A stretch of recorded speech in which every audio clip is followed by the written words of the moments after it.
JK sir. Now I hand it over to Ronnie. You have the guest list and please keep track of time. All the best to these young students and the teachers. Welcome, welcome, welcome. Ronnie sir. Okay, thanks a lot. I'm sorry that there's some waiting for a while, and so hopefully that is still not bored yet. Okay, so I won't delay it. I will start up with our first school from Chongqing school. So can you please share your screen? Okay, we can start doing the presentation. Okay. Hello, everyone. I'm Global Educator Qianhui Yu. You can call me for you. I'm from Taiwan, and so happy to meet Ronnie, Rajiv, and Dr. Ray. Today is I invited my global international education students to the first coming, and we're all environmental warriors. So happy to meet you. We're Chongqing Junior High School in New Taipei City, Taiwan. Nice to meet you. And I'm an English teacher and also the volunteer of the Society of Wilderness. It's an NGO in Taiwan.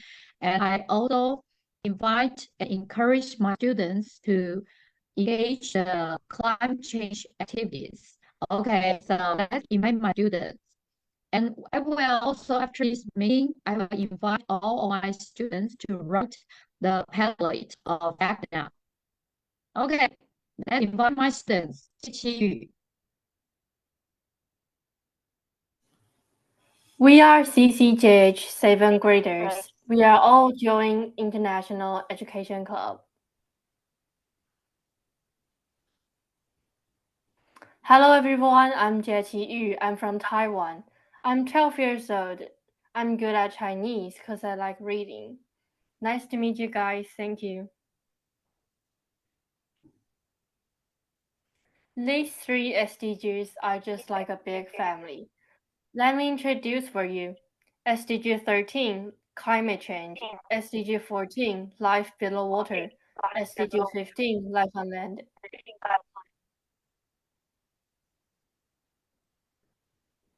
I want to share with you is SDG 15, life on land.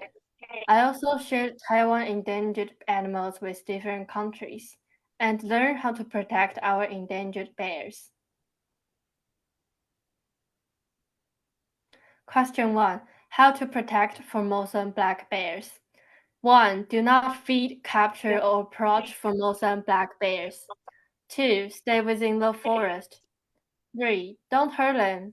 Make sure you give them a clean home. Question 2.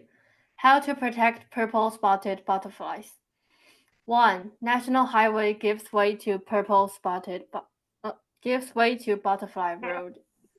2. Reduce the damage caused by traffic flow to the migration of purple-spotted butterflies.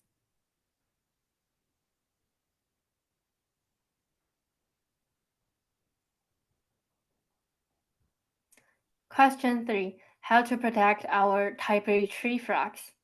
Provide a national environment and forests for Taipei tree frogs. Reduce the number of exercising people at park. Let's invite my classmate, Pingjie Hong.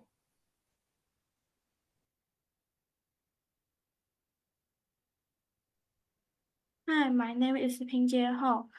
I'm 12 years old. Nice to meet you all. Have a great day. Thank you.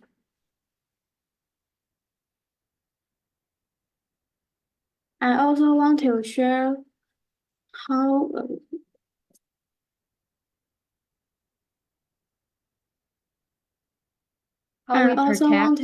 how we protect life below water.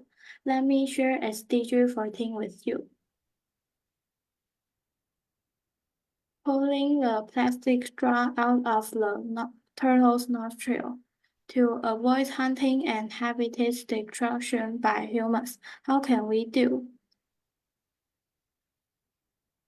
Question 1. How to protect green sea turtles? 1. No touching, no catching, no disturbing, no chasing. 2. Do not feed turtles. 3. Keep at least 5 meters away from sea turtles.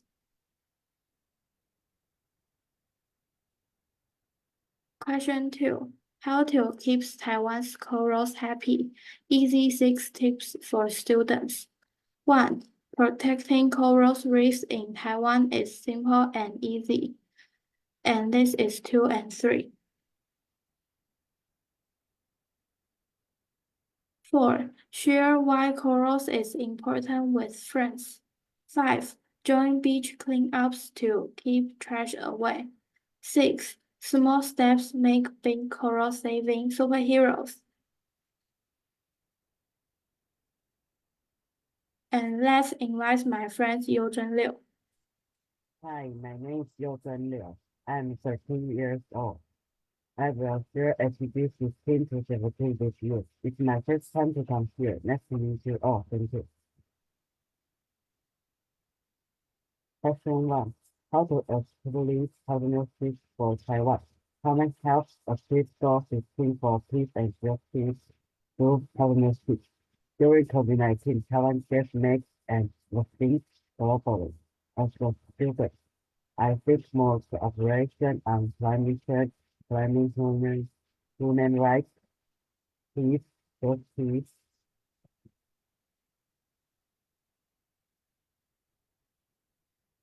Question 2. How to establish partnerships for Taiwan students? Taiwan needs students learn English and share culture through video calls, podcasts, and cultural practice.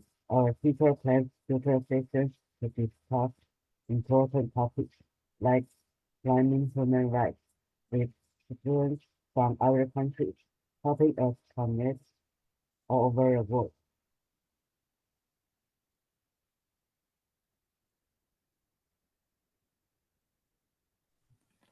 Right for rights, climate change, human rights 1. Our students right for rights to support them. Uncle Papa and Uncle Paul have sued the Australian government to protect their homes, culture, and communities from the threats of climate change. They believe the Australian government has not taken sufficient action to prevent the damage caused by climate change, which is destroying their land and cultural heritage.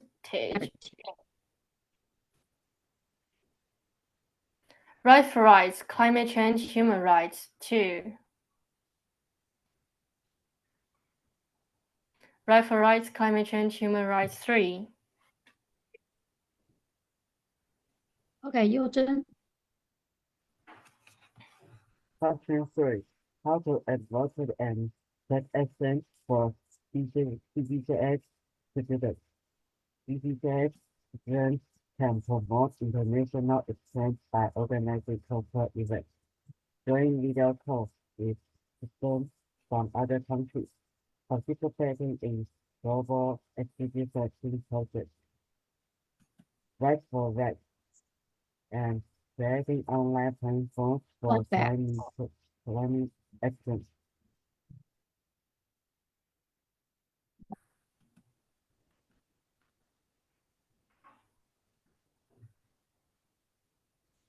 Okay, we're CJH International Education students to speak aloud. Okay, repeat after me. We're all climate change fighters. Change fighters. We are Now CCJH. CCJH. Okay, Let's Let's join join us. join Us. Act now. X now. Act now. you. Thanks for your listening. Thank you. Thanks a lot. Yeah, it's a really nice one, and I really appreciate your students. I know sometimes it's not that easy to coming to an international conference to explain things. Okay, but so I really appreciate. Okay, so all the 3 students, please, don't give up. Okay, keep practicing. Okay, it's an opportunity. You can interact with one, and I know how much you put an effort to it, how much courage you take it. So I do really appreciate it because English is not Yeah. that easy language for you guys. It's not that even it's a kind of foreign We- language for you. Yeah, so We work very hard, and students all to me a big surprise when I invited my students to engage the such climate change activities. At the beginning, I think it's very difficult for them, but after they knowing the easy steps, they are very seriously, much more yeah, than me. And sometimes they will ask me, "What can we do next one? And can we clean up the beaches? And yeah. next step, teacher, can you teach us what can we do next step?" So I'm very positive, and just like Tim said, very optimistic. And maybe we're stupid optimistic to do the environmental protection, but after engage with my students, working with my students, I have a lot of energy. Let's act now and connected with the world. Thank you. Thank you, Ronnie. Okay, Thank thanks a you, lot, Raj. and also special thanks to all the 3 students. Okay, you deserve a big applause. Okay, because I know how much hard for you to speak in some foreign language to express your work. So really appreciate it. So Wilson, can Ronnie, you play? Yes, my Rajiv? compliments to the teacher and the students. They are so cute, I must tell you. And it's a great courage to come and present it, because we are planning some Taiwan-India exchange also. So we can learn a bit of Chinese and you can learn a bit of English or Hindi, because we are as good at Chinese as you're good at English. Okay. And ask your student to stay back, because in 15 minutes time, we'll have Eric Solem joining from Beijing in China straight away. He just messaged me. So compliments again, tell your students, we are very happy just to see them on this screen. Okay, clapping for them. Yeah, because it Thank maybe, you. yeah, for them, maybe it's, I know how much hard it is for them because the environment, they have much put in effort. So we need to say kudos to them. Okay. So Wilson, can you play the Taiwan song for all of us? 这世界需要我们改变，用心去听，用心发现，每一步我们一起来干预，每个小动作会让未来更美。Act now, make an impact. Together we can change the world. With every step, every small act. Together we can. On this World Environment Day, let's come together, make a way to heal the earth in every way. Together we can change today. Oh.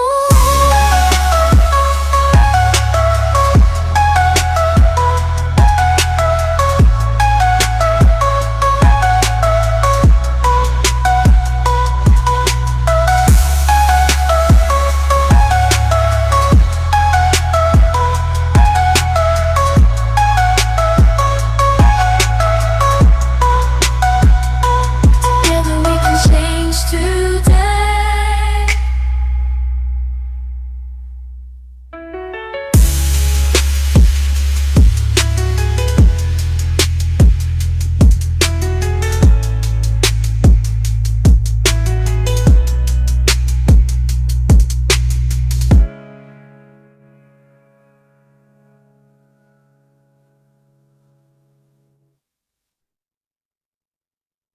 Okay, thanks a lot. And next is a school from smaller school and cute school from Vietnam.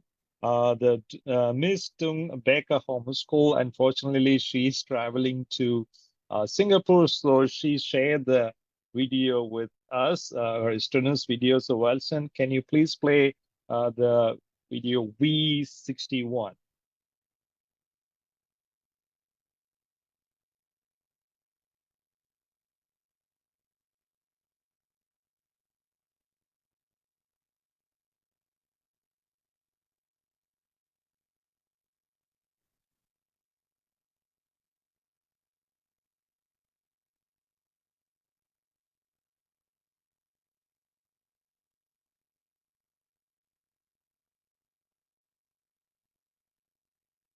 Can I play that? Just a minute. V61. Yeah, the Vietnam. Yeah. Hello everybody, my name is V. I'm come from Vietnam and today I want to talk about Earth Day every day. Let's find first one. First, I want to share with you what is Earth Day every day. Earth Day every day means protecting the environment and integrating it into our daily lives. People don't always take good care for our Earth home. You know what? We make the air dirty. We waste energy and power. We throw away too much. So I have an idea on Earth Day. First, what is Earth Day? Earth Day happens once a year on April. That means Earth Day happens once a year on April. On that day, people everywhere remember to have the Earth. Earth Day also reminds us to take care of Earth all year long. Earth Day is an occasion to raise awareness about environmental protection and promote specific actions to safeguard our planet. So this is some ways that we can have on Earth. First, help clean up your neighborhood to keep it clean and healthy. Next, collect recyclables like cans and bottles to help the environment. You know what? We can also reuse bottles, glasses. It's better for the earth when we reuse all things. Reuse means to use something again, then it doesn't end up in the trash. You also don't need to buy new things. Trading and reusing helps the earth. Next, plant trees to make the air cleaner and give animals a home. You can also plant special gardens to feed bees and butterflies. And trees and plants aren't harmful to animals. They also clean the air we all breathe. Use less stuff that gets thrown away, like plastic bags and bottles. It's same like we use, so let's keep it. Learn about nature and how to take care of it by joining education events. People have formed many groups to help animals in trouble. The groups find out ways to protect animals and the places they live. They study the animals to figure out new ways to help them. So you can learn more about these groups on the internet.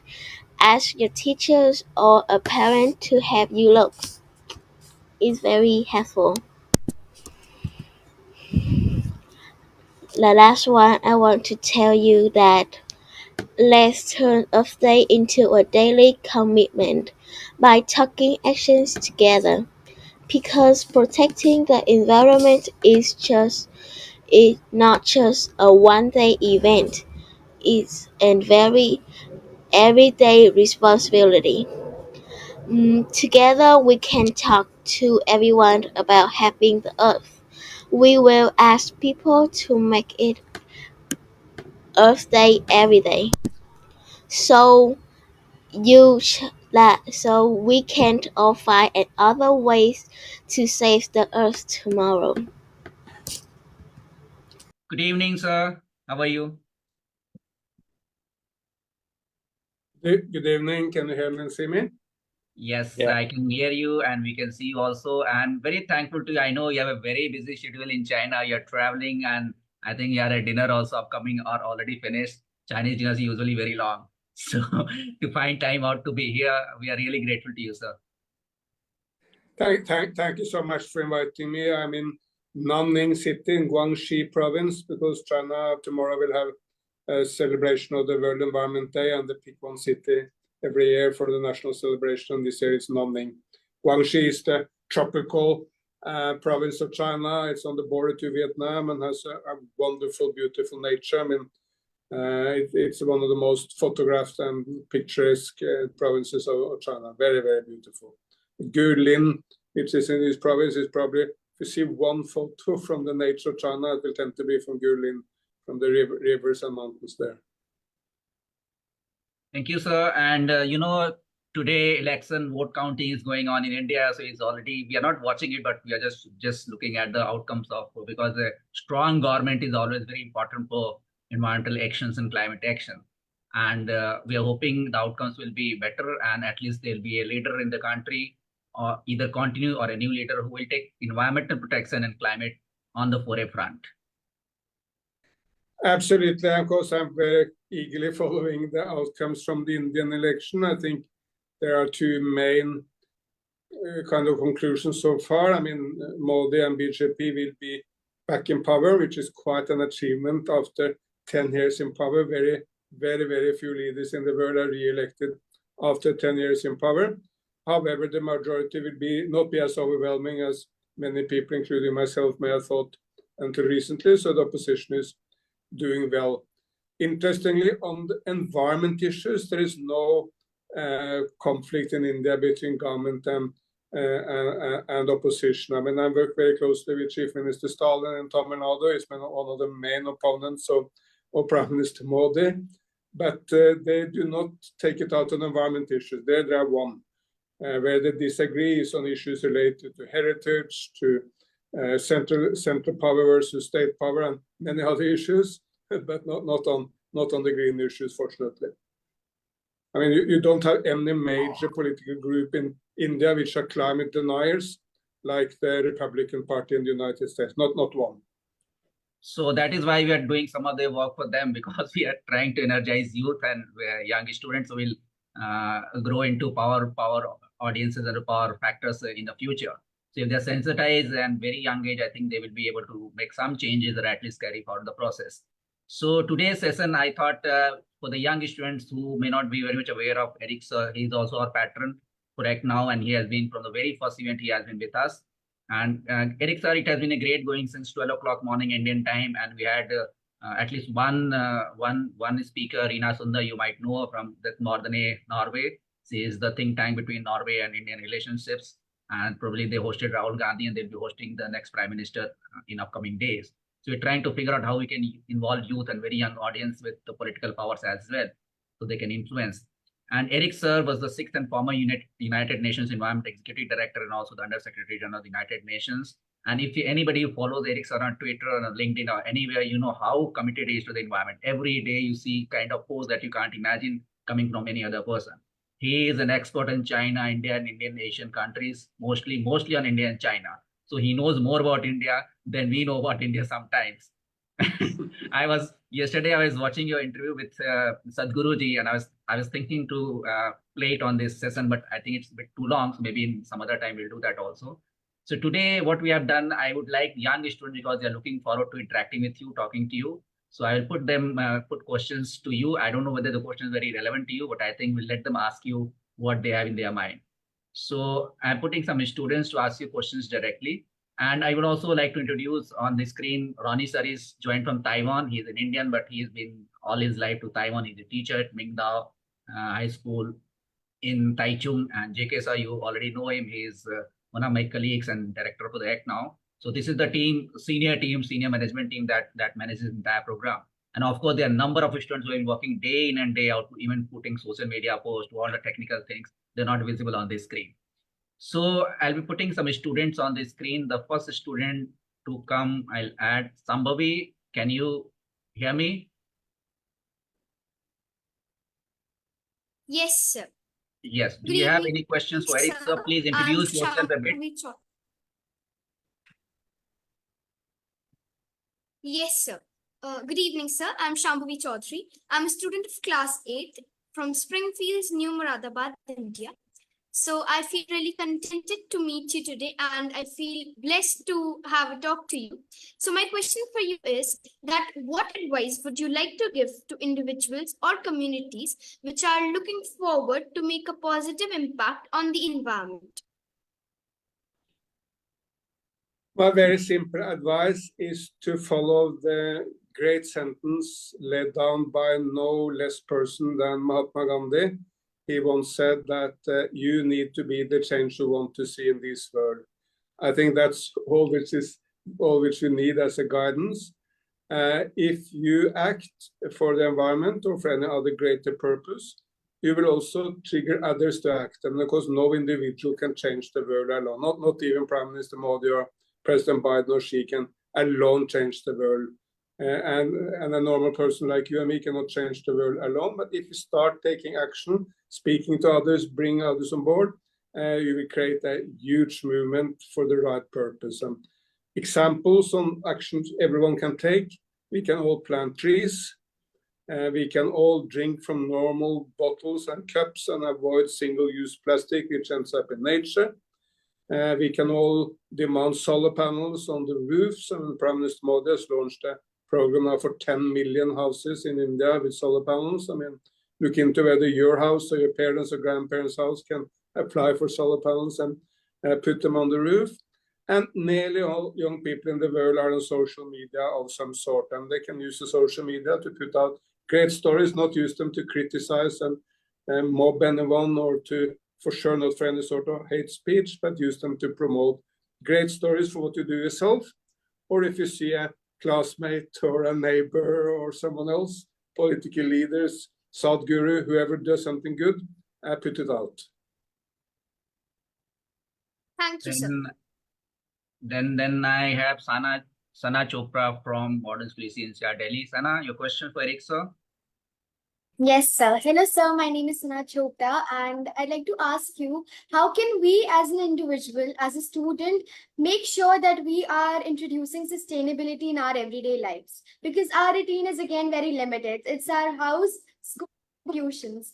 But meanwhile, what things we are doing that is actually damaging our Mother Earth? So what are the ways we can introduce sustainability? Yeah, I mean, some issues are complicated, but most issues are fairly simple. I mean, if you walk or go by bicycle, or go by public transport, or buy an electric car, it's much better than a fossil fuel car. Everyone knows that. If you avoid single-use plastic and drink straight from the glass, or avoid straw, why do we need a straw? If you need it, I mean, it can be made by bamboo and some decompostable material. If you try to get into renewable energy in the energy, I mean, if you with your family can start using solar panels, all these help. It's not very complicated. I mean, there may be some issues which are very complicated, but the most simple ones are fairly uncomplicated. And planting trees, restoring nature, nearly always is good. And fascinatingly and positively, if you restore nature, wildlife will come back. I mean, we see that all over the world. If humans don't destroy nature, wildlife is coming back. So a lot we can do, and we know the direction. Let's not make it complicated. Thank you, sir. Great interacting. So, Eric, sir, I had a little question I asked Tim Christopherson also 2 days back. I mean, you know, these environmental conferences and the big short conferences always happen at very fancy places. Why they don't happen at places that you don't like to go and they're so polluted, yeah, so bad in looking? Why this fancy conferences, and why not fancy outcomes? No, I mean, it's a good question. For sure, we should have environment conferences in more varied places. We need to engage everyone. One issue which is very close to my heart is to make sure that environmentalism is not just for upper middle class, well-off people in big cities. It's as much for farmers, workers, retired people, everyone. In the context of India, let's make sure that environmentalism is for the coal worker in Jharkhand and for the farmer in UP, not just for the IT professionals in Hyderabad and Bengaluru. So make it a big tent, inviting everyone on board, and for sure having conferences in a bigger variety of places will also be very good. I asked that question because it is like security is a big issue, obviously, that has to be taken care of, because last year we had this G20 conference. So it might have looked very big, but life in Delhi was pathetic. We couldn't go to school, we couldn't operate, we couldn't be on the road. So as long as G20 was happening, we were all completely shut down in our homes. So whenever these big conferences happen at big places, that is the problem that we face. So maybe we can think, yes, security is an issue, but we can think of moving them, shifting them to some places where normally people wouldn't go. Sure, but I mean, these kind of huge, important political conferences, there will always be a security risk because there are evil nations, evil, crazy guys out there. And of course, some people really want to get it into the news, and then attacking, say, Prime Minister Modi or any other global leader would be a target. So you need to provide security for these conferences, and you also want them to be very visible because you want more people to engage, and then it's good they are visible. But of course, most conferences, security is not a big issue. India is overall a very secure place. I mean, there is very little violence in India. So nearly everything in India can go on with limited sort of security. Okay, then I have a very young student from Delhi Public School, Greater Faridabad, Samar Bhatia. He's in grade 8. Yes, sir. Good morning, good evening, sir. So I am Samar Bhatia from 8C, DBS Greater Faridabad, India. So my question to you is, so small actions are the actions we take at our level, the student level, but they make changes, but not that large changes. For the larger actions taken by the government, I had a question related to that. So what do you think for you are the most important government policies, environmental policies, that the government should prioritize to ensure a sustainable or a better future? Number one, a very fast transformation from fossil fuels into renewables. It's happening. I just mentioned that Prime Minister Modi launched a scheme for 1 crore, 10 million homes in India with rooftop solar. I mean, that's large. In Gujarat, desert of Gujarat, Adani Group is building what should be the biggest solar and wind plant anywhere in the world. It's enormous. It's 30 gigawatt. And just to understand how much that is, I mean, 30 gigawatt, that is 6 times the entire energy grid in Nigeria. And Nigeria is the biggest nation in Africa, as you probably know. So 30 gigawatt, it's huge, and it's an enormous service to India and the world. Secondly, India needs to speed up on getting into electric cars, electric 2-wheelers, 3-wheelers, scooters, everything. It's happening, but the speed is too slow. Of course, say Delhi city government has introduced a lot of electric buses. I mean, they aim to be 100% electric in the near future. Similar things happening in other cities, just it needs to happen at a faster speed. Then protecting nature better. There's been some remarkable positive developments. The number of tigers have been doubled in India and in Nepal in the last decade or two. That's great. And tiger, because it's a very difficult animal to conserve or protect because it's so dangerous to humans. I mean, it's one of the very, very few animals which attack humans, sometimes to eat us. Very few others do that. I mean, elephants are killing more humans than tigers, but tigers are targeting humans in a different way. So it's a great achievement to double the number of tigers. Tree planting. State of Telangana has increased the tree cover by 7% because they had a chief minister which really made that a policy of himself and the state. Tamil Nadu, they have set the ambition to increase the tree cover by 10%. So there's a lot of things going on. My wish is just to speed them up, and of course, public sentiment, pressure from young people will make it happen faster. So energy, transport, and protection of nature are my 3 kind of on top of the list, but we can do a lot more in other areas also. Yes, sir. Thank you, Thank you. Thank you, Sama. And I just wanted to update you because these students, they live in a metropolitan area like Delhi, and they want to do a lot of things, but it's not very much possible at individual level. So we try to tell them to use transport, better efficient transport medium, use less transport. And we also try to work with government, put them a bit under pressure. So recently we had this tree planting initiative at a very busy place in Delhi. Like it was an area near Welcome Park, which was used to be a reservoir, but all the water disappeared. So we had to work heads in and heads out with the Delhi Municipal Corporation, and we planted around 2,000 trees using young students. So it was effective because when the students approach a government, local government, they usually listen and they respond to.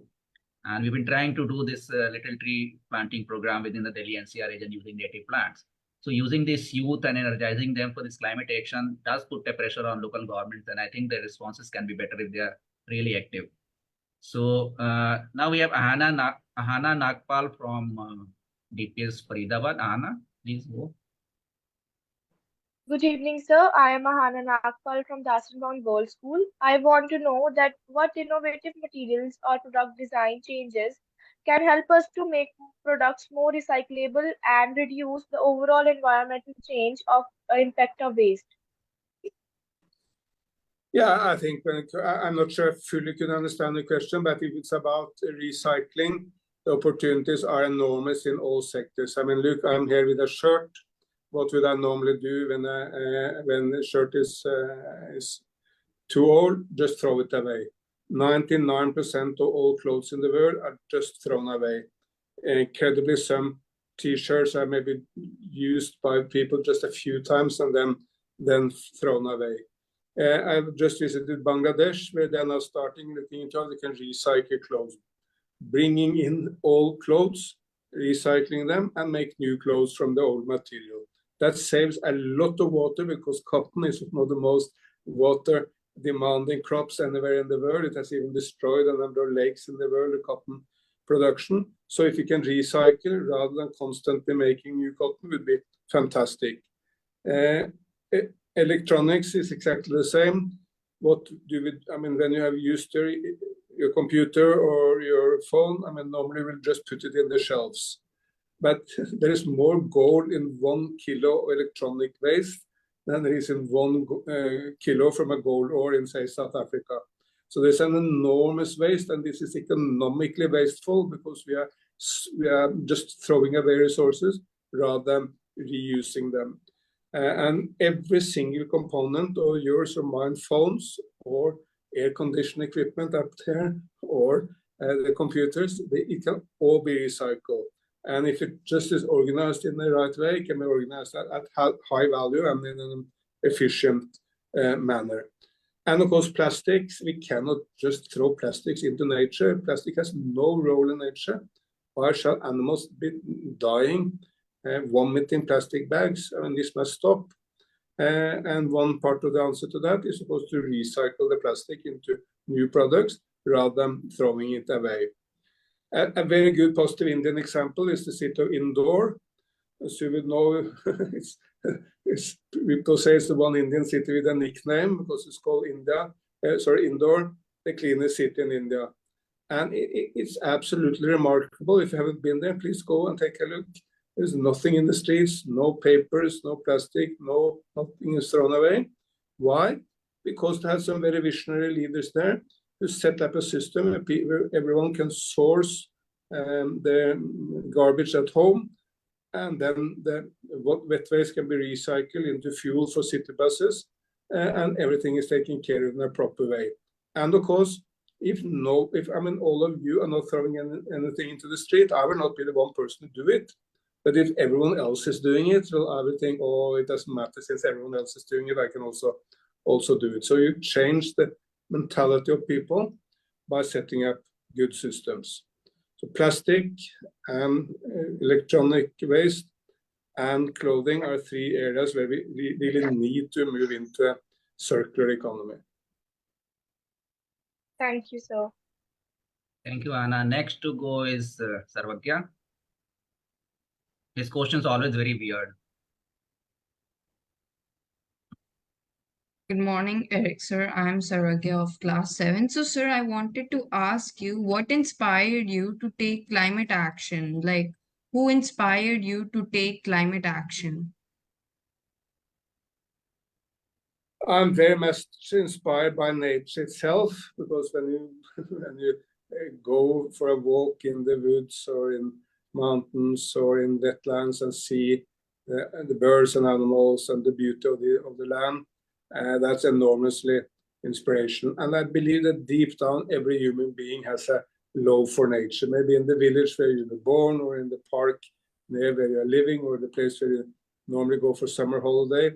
Everyone has a love for nature. And because many humans also have an enormous love for their pets, dogs or cats, or whatever it is. So we should really emphasize this love for nature a lot more. And then I'm inspired by humans, both grassroots people and historical leaders who do well. In India, I'm very much inspired by Gandhiji. It was a fantastic leader. He mobilized millions of Indians for a task which at the time no one thought possible. No one thought it was possible to throw out the UK and establish an independent India.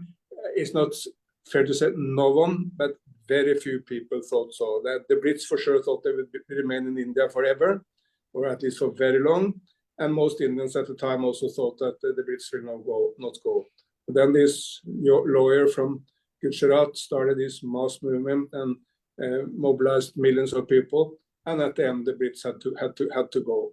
So that's an enormous example, inspiring you to understand that big changes are possible.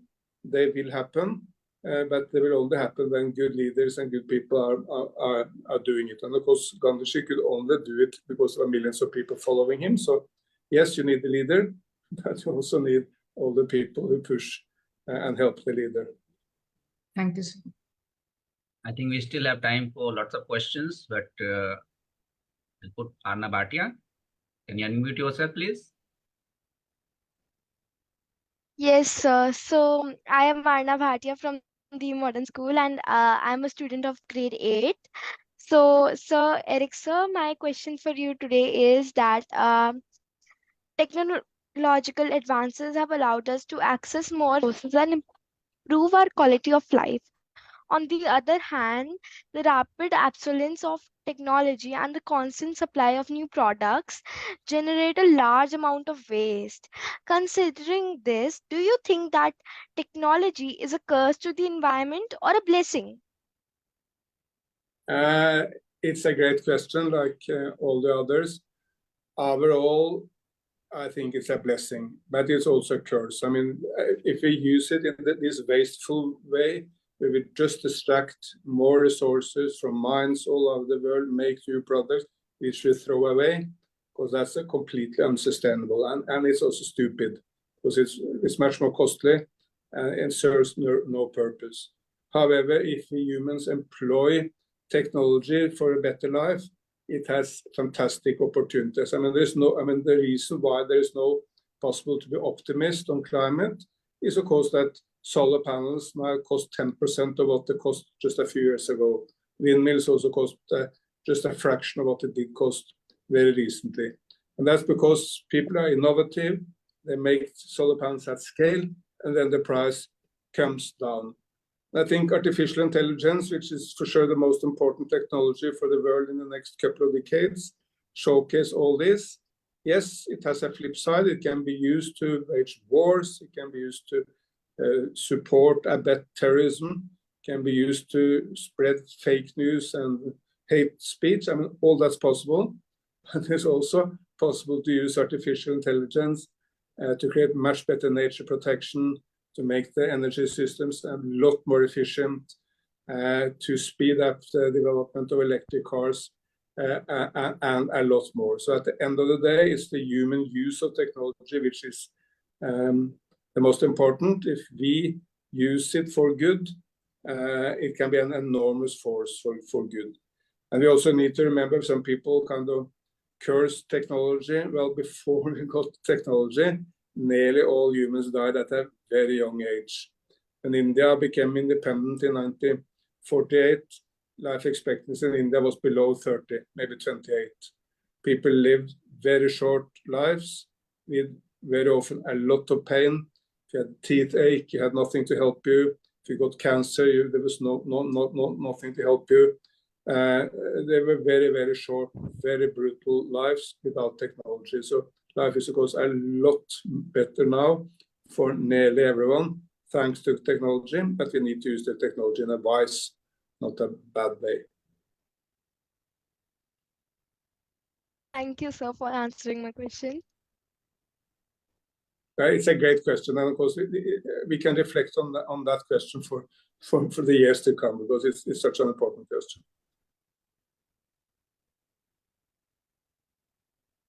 Barminder.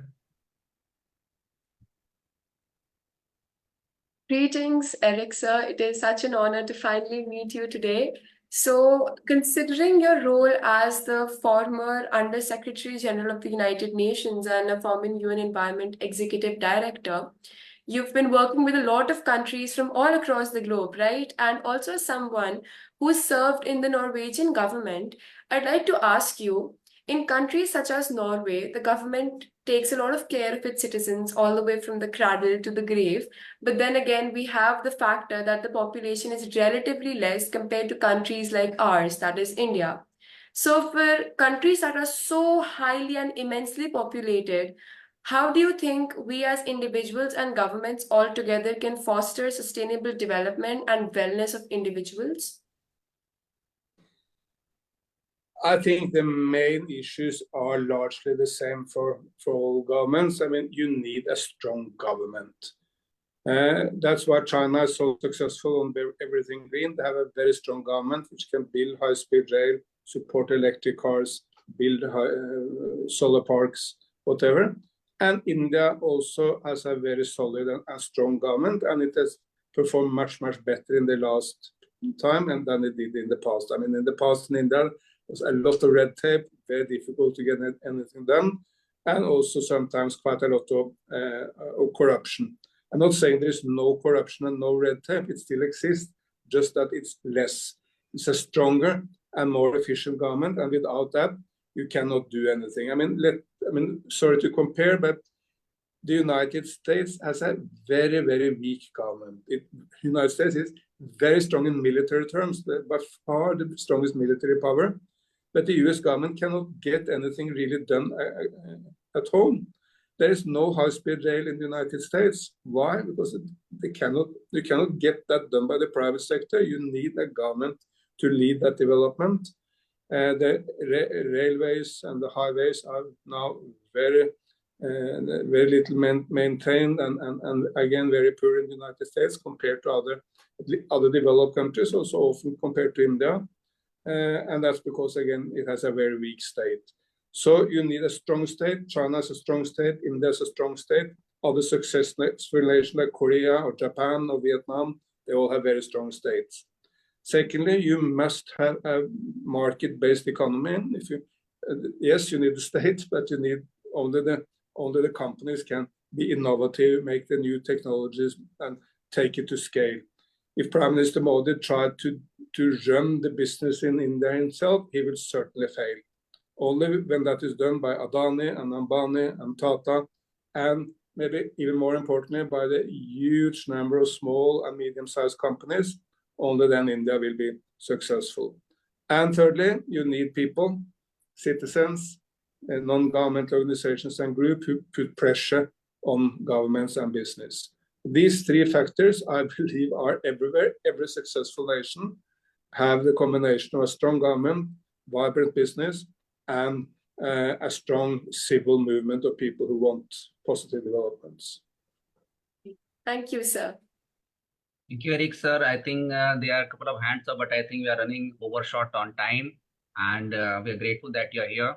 Before you move away, we will like to show you one theme song that we composed using artificial intelligence, generating lyrics and the music composition also. And I wanted to share one thing because it's always been a generation, these are very young students. So I was born as Generation X, born at 350 ppm per minute. And now we are also Generation Restoration.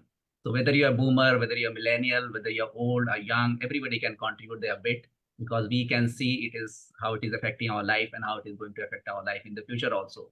So I know that tomorrow you're very busy with World Environment Day celebrations. We'll be very happy if you carry our action word tomorrow in your speeches. Act now, because that is the need of the hour. And these are the young students who will be carrying out the responsibilities that lay on their shoulders. So thank you, sir, so much. I can take one last question, very quick question from one of the guys who has been working behind the screens for such a long time. Arya, can you ask a very quick question? Then we'll show the videos, our theme song to Eric, sir, and then I think he has to go away because he has other engagements too. Arya? Yes, sir, I'll cut short my question. Greetings, sir. We all know this is the era of technology, and we also know that technology needs infrastructure. So please suggest us and guide us how we can introduce infrastructure without ignoring the environment. Because today's technology can really help the environment, and that is our motto. No, I mean that's an excellent question. Of course, there is no way you can introduce technologies or renewable energies or whatever without any impact on the environment. You just need to make the impact as little as possible, and you may compensate in other areas. I mean, for example, solar energy, it requires a lot of land.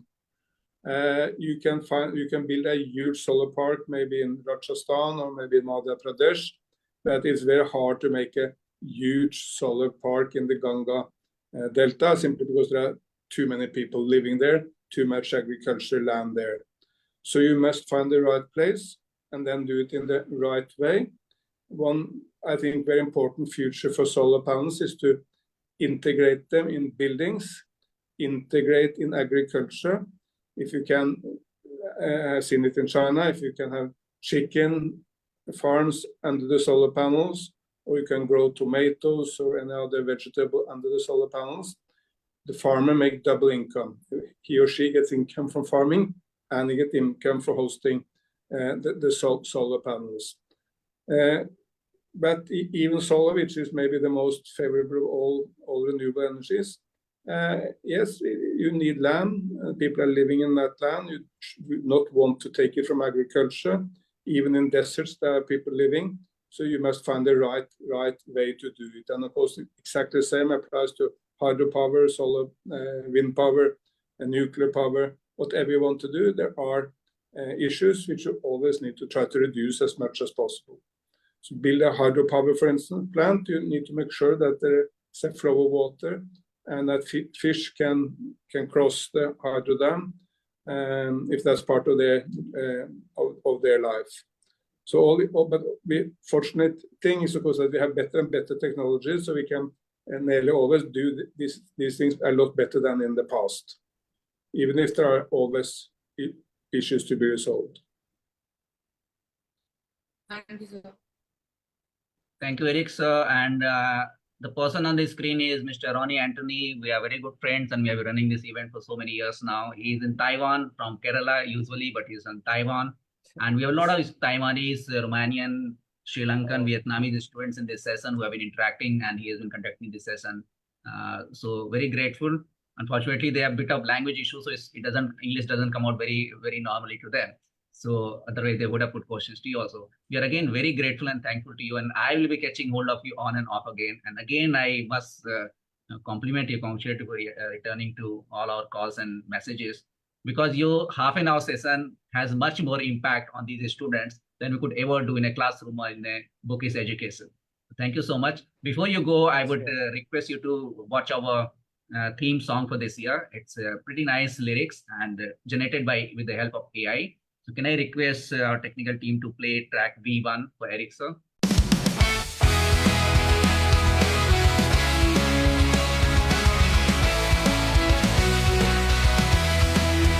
In a world so big, we often feel small, but together we can make a difference, standing tall. With every step we take, we're creating change, and now's the voice that echoes through the range. Rise up, let's make a stand for the earth and all its wonders. Hand in hand with the future, we hold the key. Together we can save the world, you and me. Ooh, yeah. Through the power of knowledge.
Thank you, Eric, sir. Thank you so much. Thanks, sir.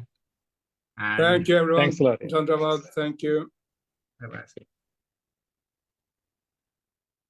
Okay, So, Rajesh, Ronnie, sir, you have yeah. exactly about 1 hour, 13 minutes. I think we had to interrupt the Vietnamese presentation. It was very nice. So whenever possible, we'll take it up. But we Yeah. have until 8:20 Indian time before Uros Popadek comes in. So please carry on the sessions. Yeah, I need to hurry up because one of my students, Solomon, he got a test tomorrow and he's waiting there. He almost lost his patient. So Solomon, you are next. You are ready to share your experience and your project, Solomon. You can share your screen, Solomon. Okay, I'm gonna share my screen. How do I share my screen? Wait a second. How do I share my screen?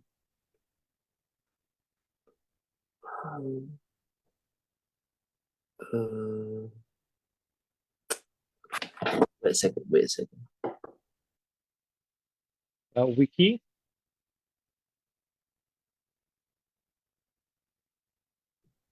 Hello.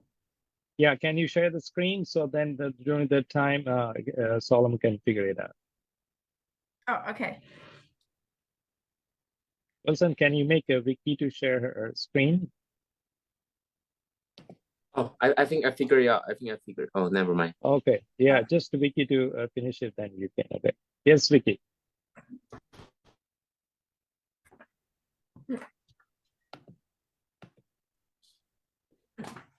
Good evening, everyone.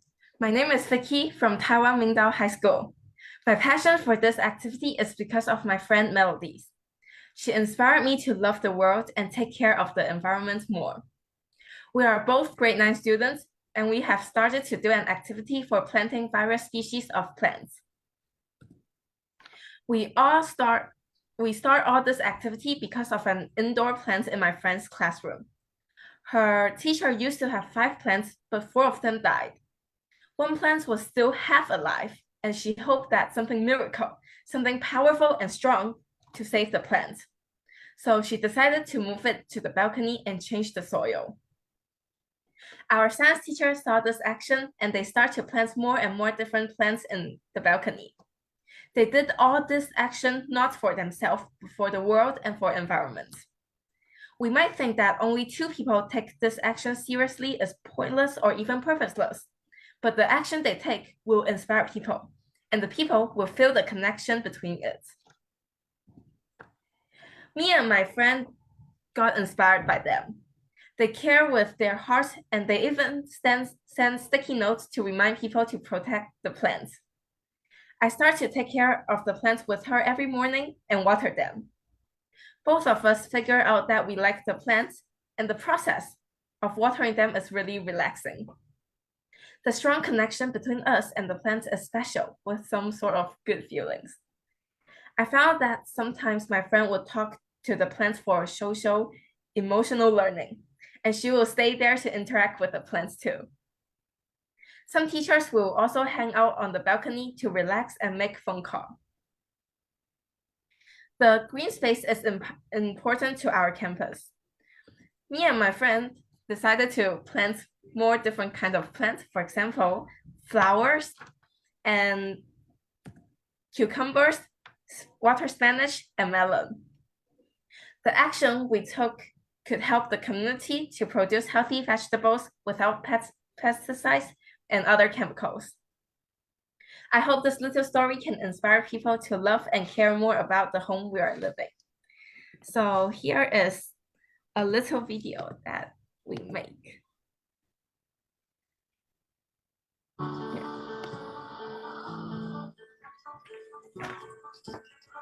Hi guys, so my name is Vicky, and here are the plants me and my friend plants. Here are all the plants. So this one is the marigold flower, and this one is the cattail flower, and here is the water spinach, and we didn't spray any pesticides or any chemical stuff. And this is the tomato. Oh, and here is the melon.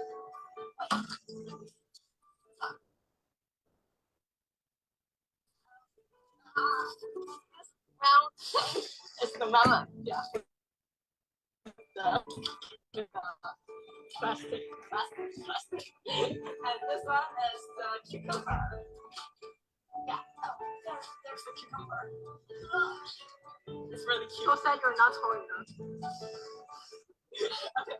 And the rest. Oh, here is another plant with some fruit.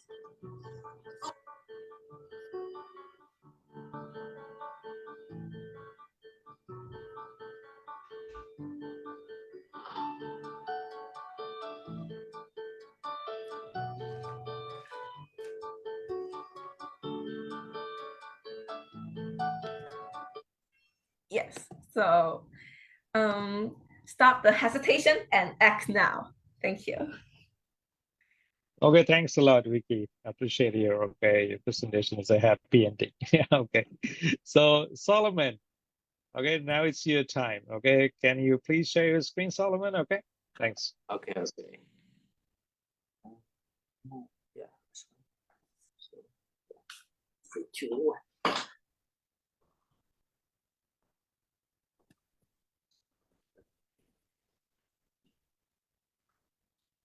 Okay, you can see my screen?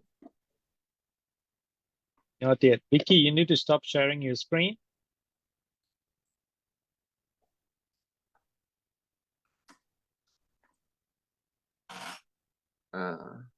Vicky, you have to stop sharing your screen. Otherwise, if I'll share mine, I think your is.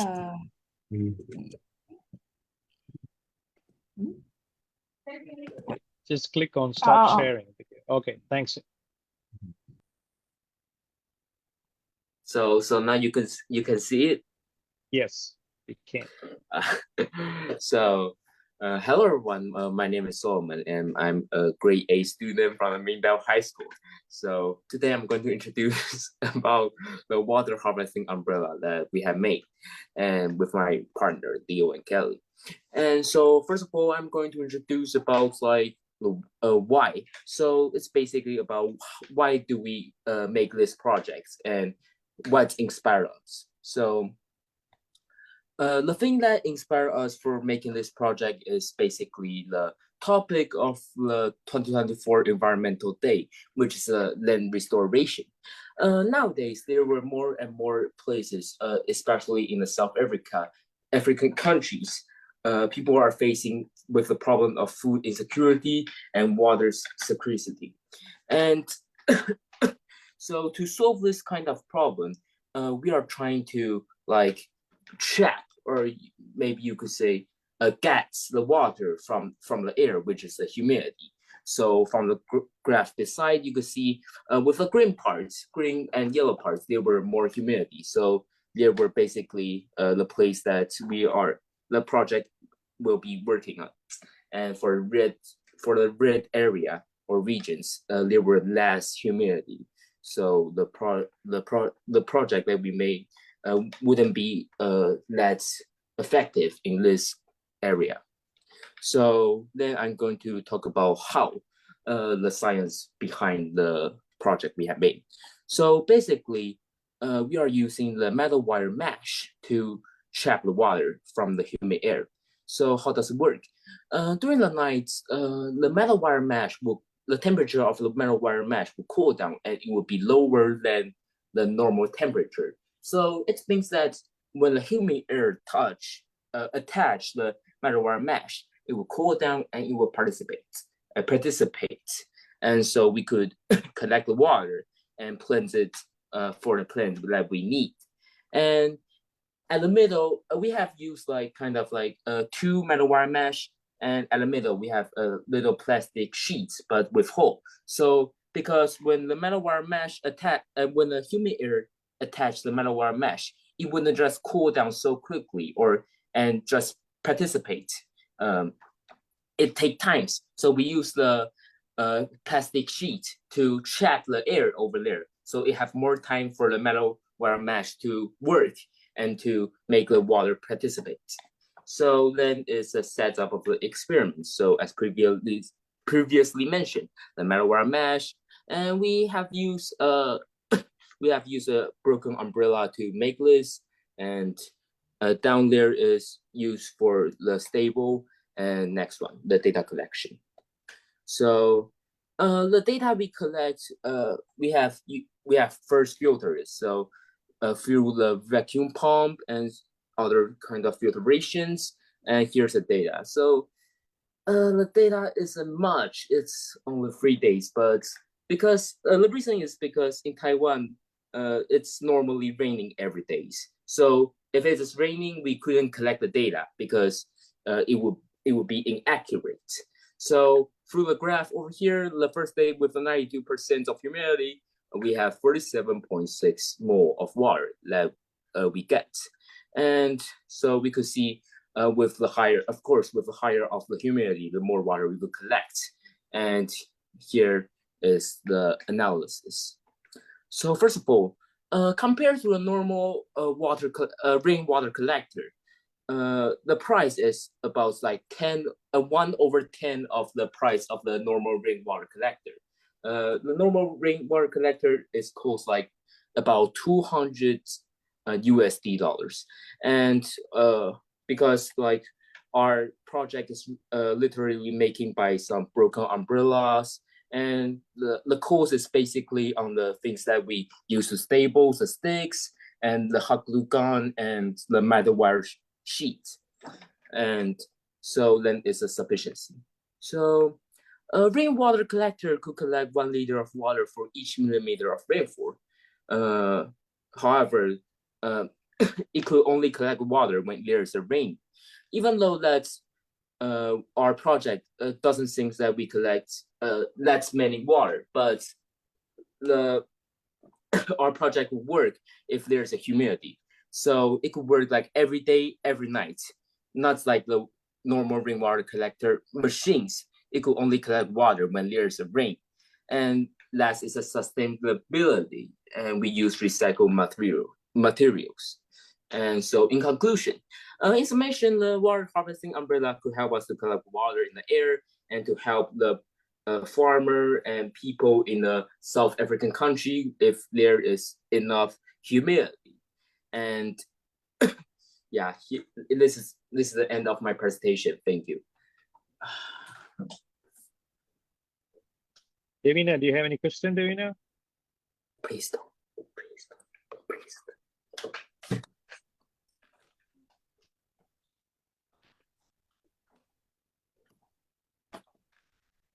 Seems like nobody is having any question.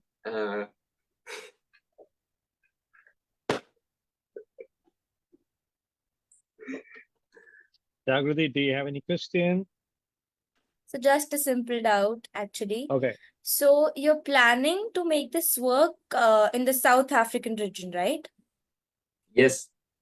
So that country is relatively dry. It has warm conditions most of the time.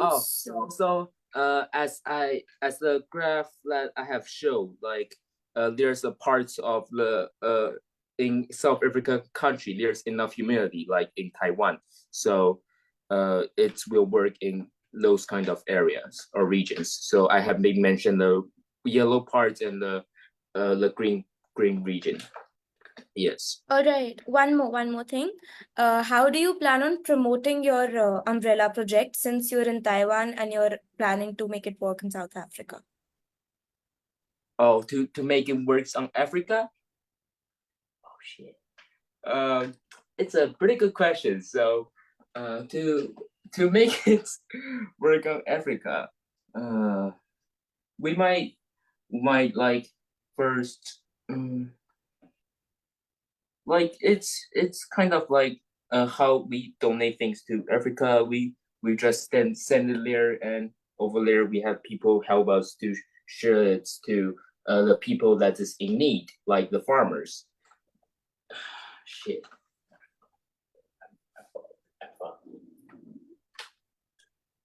That's all right. I get it. It's fine.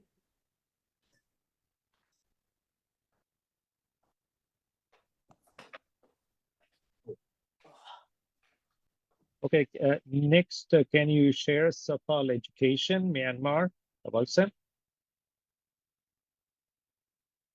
Hello. Yes, thank you. So is it Sin who you need to share the screen? Please, can you please let me know? Yes, teacher. Yes, teacher Rooney. Yeah, who? My mom take care of that, and sometimes I usually take Voodoo there. I think I feel happy with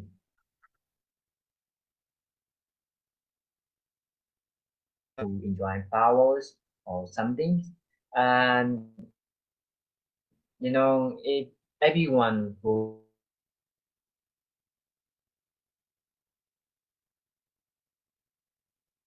more plant and we may have a beautiful environment, then uh, we can get the green wall. Now, my friend Harry will continue talking about let's reduce the air pollution.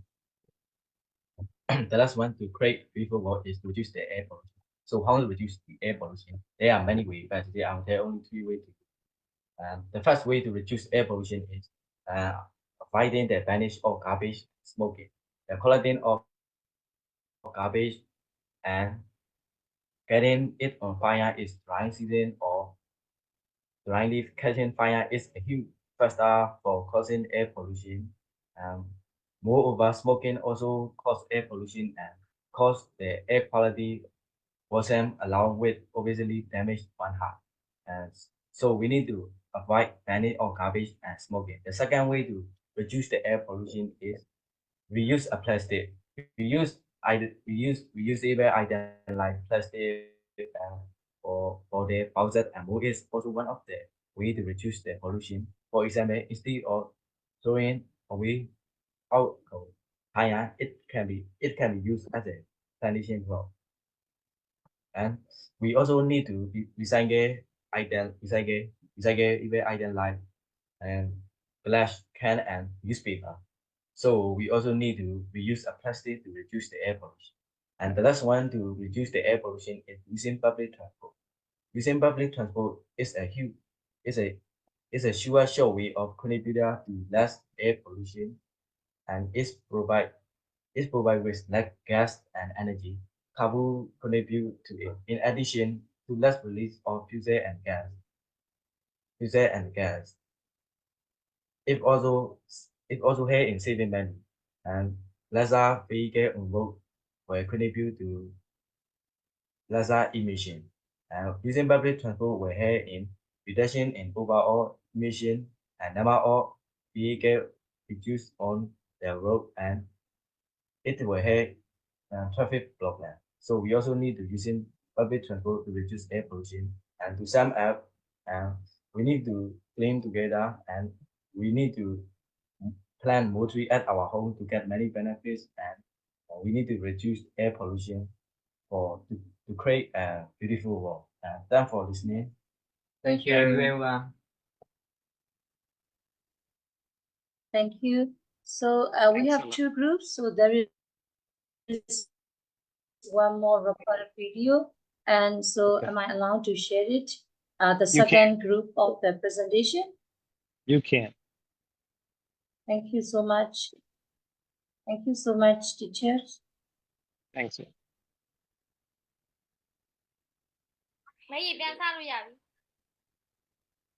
Hello everyone, we're Myanmar students from Tibet Education Center, and today we're here to discuss about the common problem that we're facing every day. So now let's dive straight to our discussion point. We're going to show you all with a title of Let's Make a Better World. So these are our table of our content. The first one is the introduction, as I've already introduced. The second one is the action to get a healthy life. The third one is the literacy. The fourth one is littering. The fifth one is water sources. The sixth one, the last one is 4 R's and a conclusion. So I'm May Pleasant, and I'm here going to share you some basic issues which people are facing. We have thousands of things to do to create a better world. Some people may think the world needs more money, peace, or food, but actually it only needs our love and kindness. It is true that we must love our planet, which provides us living spaces, food, nice environment, like everything. So of course, we have to take a great care of them.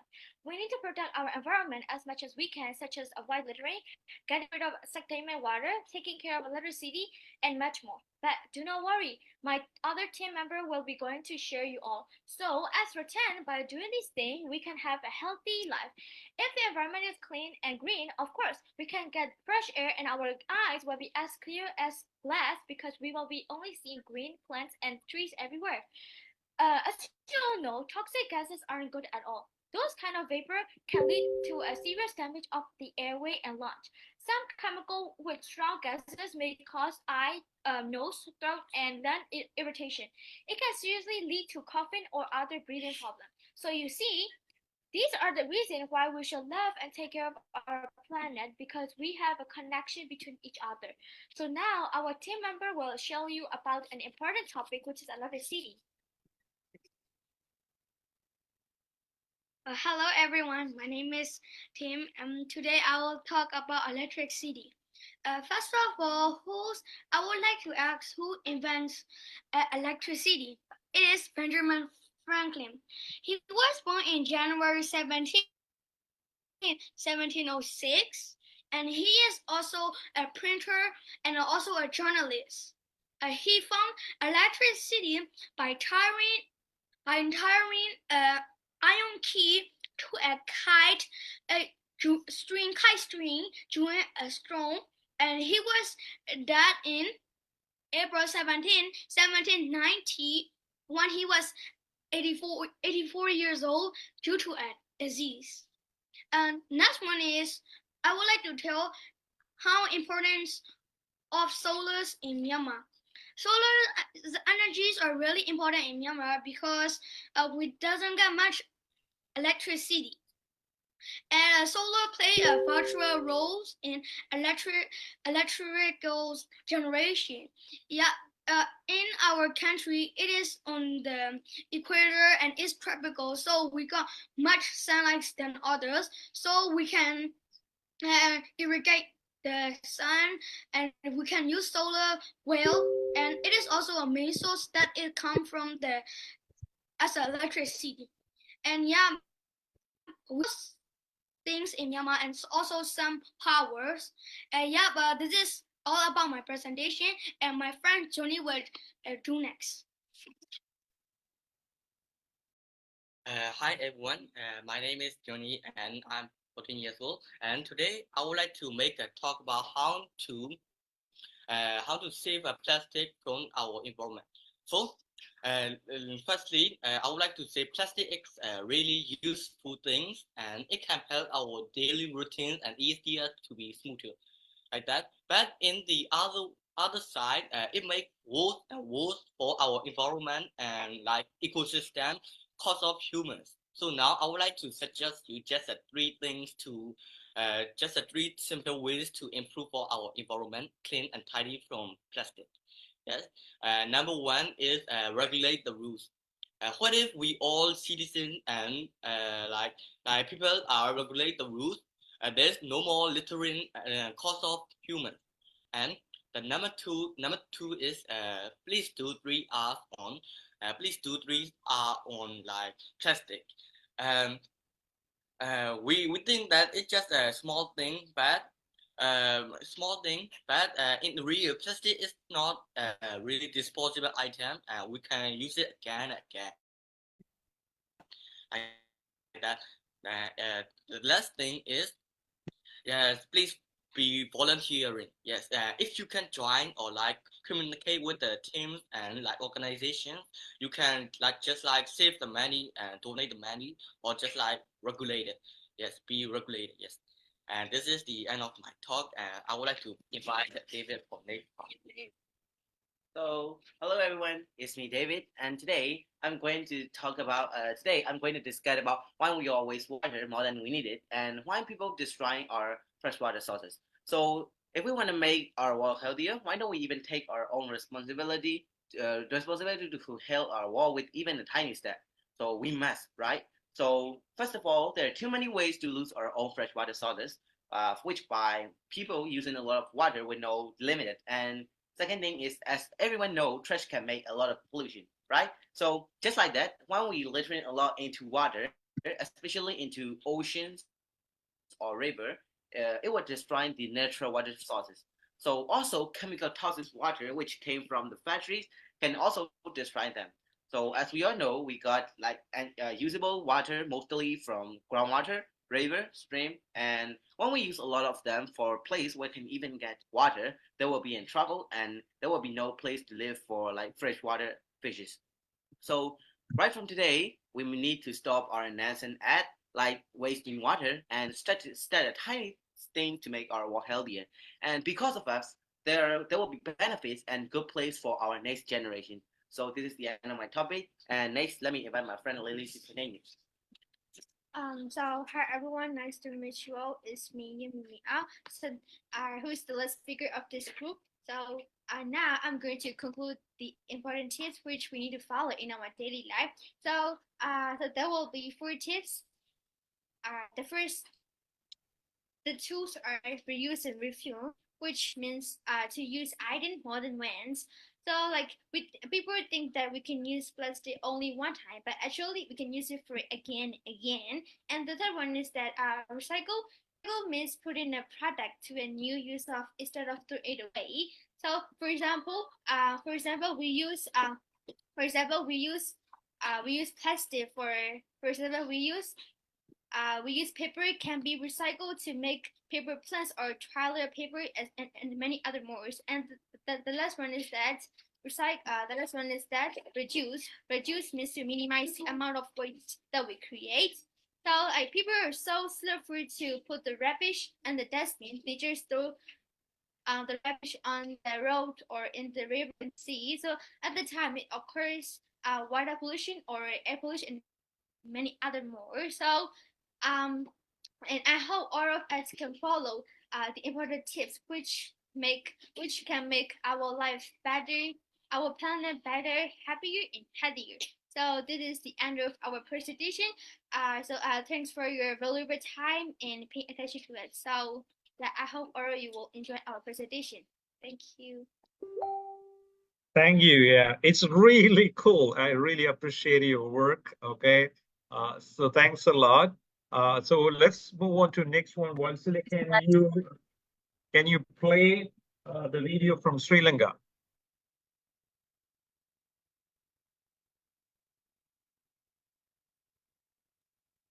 And that is number one.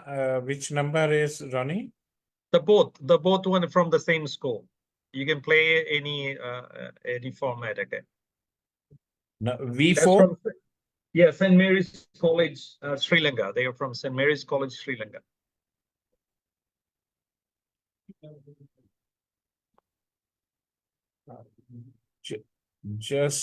Just a minute. Till then.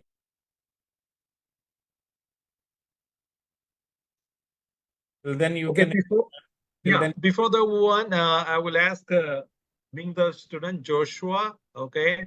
So Walsila J.K. sir, can you help me to share Sung Han Ho? Okay, sorry to pronounce his name. Okay, can you let him share his screen?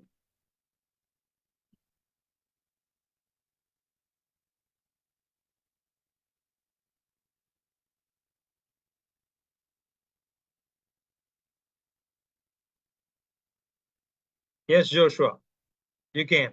Okay. But we can hear you. You need to, the speaker, we can hear you properly. Turn on the microphone, okay?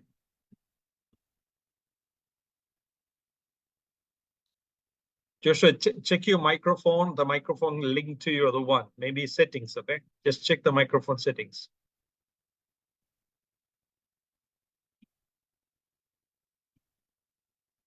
Hello, hello. Yeah, we can hear you now. Yeah, we can hear you. Okay. Yeah. Thank you.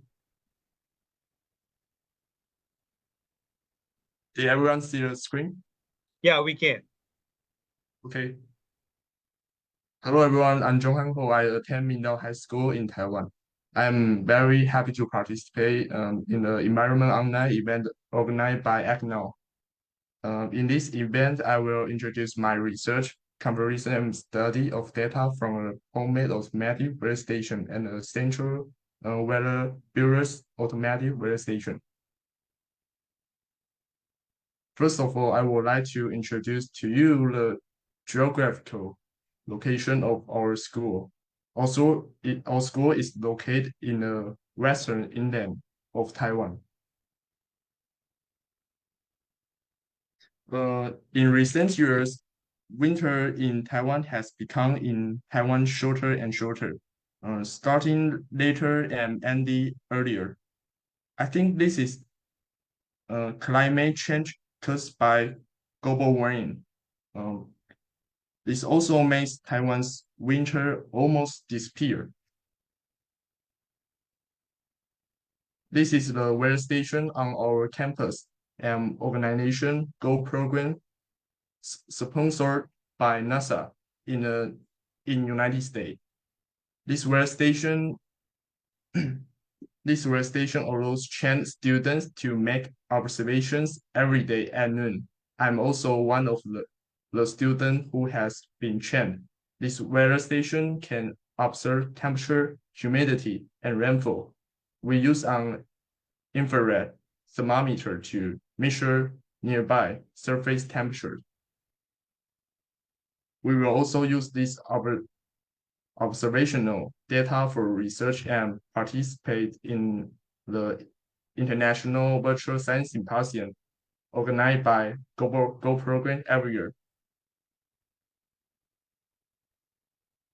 These are the observation instruments of our school weather station, includes thermometer, rain gauge, and barometer.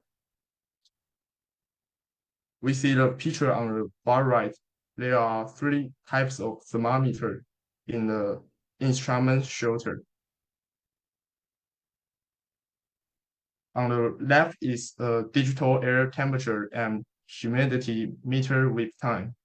It can help us recall time during observation.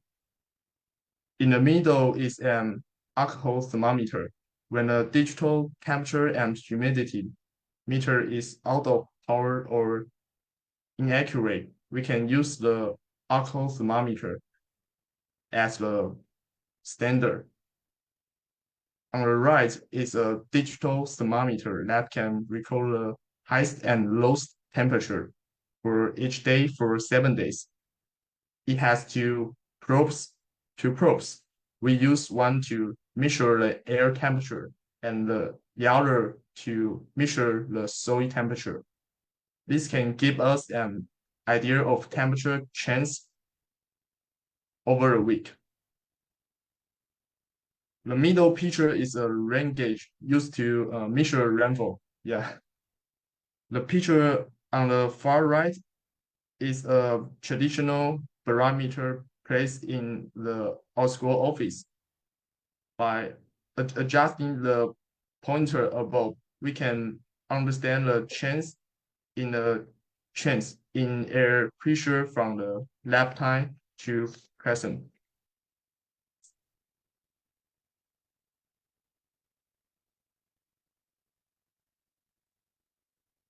But by observing like this every day, I discover a big problem. The first problem is that the weather station is too far from the classroom, unable to observe on rainy days.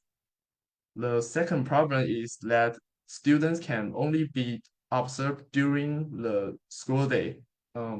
We are missing data on holidays, winter and summer vacation. The third problem is that our observation time is from 11 a.m. to 1 p.m. every day. This will cause the observation time to be different every day. Too little and inaccurate data has long caused research errors. I also thought of a solution. That is to make an automatic weather station. This not only enable regular automatic observation, but also solves the problem of insufficient data about all the materials needed to make an automatic weather station. This ESP32 microcontroller has with Arduino function and Wi-Fi function. It is very suitable for the Internet of Things. DHT11 is a temperature model that can observe temperature and humidity and then transmit the data to ESP32. There are many circuits and microcontrollers to make an automatic weather station. I also use 3D printing to print a box. The materials are also indispensable 3D printing filament. As for the power supply, the automatic weather station was originally supposed to place at a weather station, but it was found that the Wi-Fi at a weather station was too poor, so it had to place outside the office and use a USB charger. The power bank originally prepared was not used, and if I use a power bank supply, the voltage is not enough to provide ESP32 and rotor because they each require 5 volts, but the prepared power bank supply cannot support it. Let me quickly explain the production step. The step includes programming, wiring,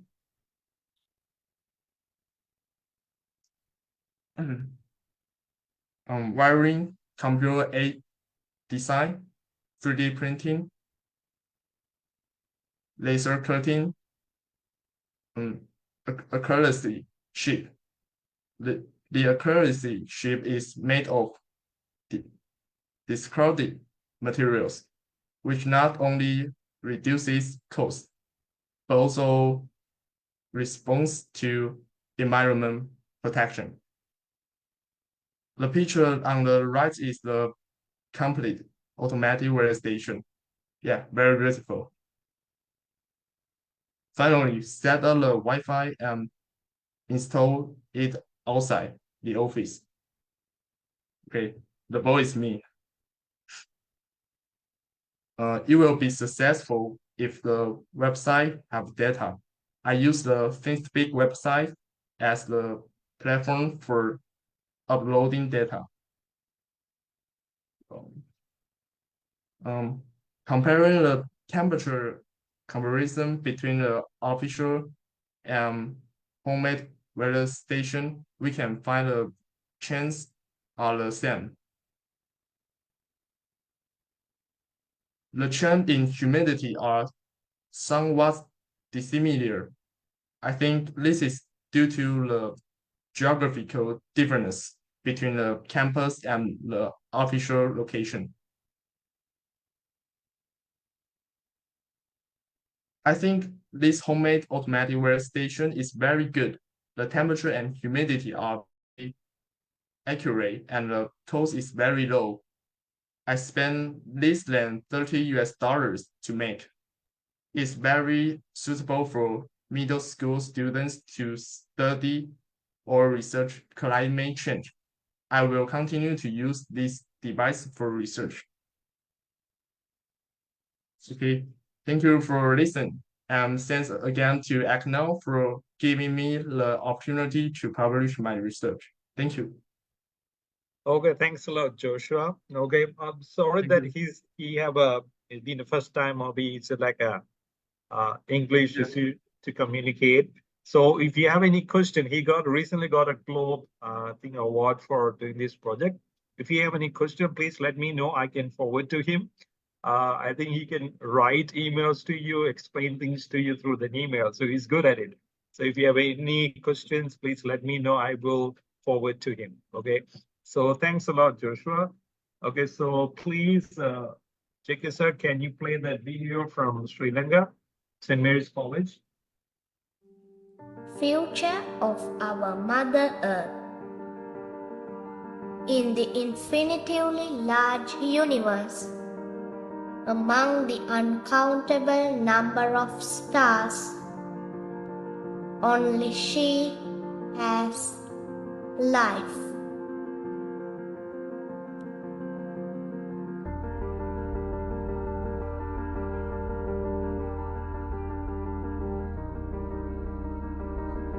Seven million years ago, when first human appeared in the earth, it was a wonderland. 300 years ago, we started to make the earth a better place for humans. We made factories, vehicles. We cut down trees for wood and space.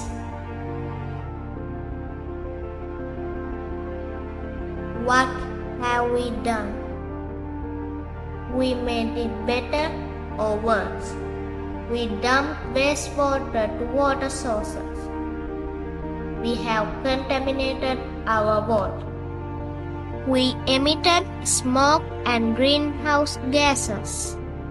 We made our atmosphere toxic. We dumped garbage to soil and cut down trees. We are causing global warming, melting glaciers. Contaminated water sources causes diseases. We wiped out over 971 species of animals. We are burning our own lives. What should we do now?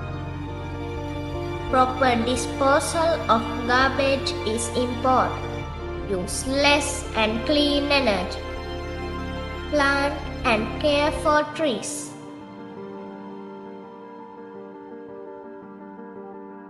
Our land is our future.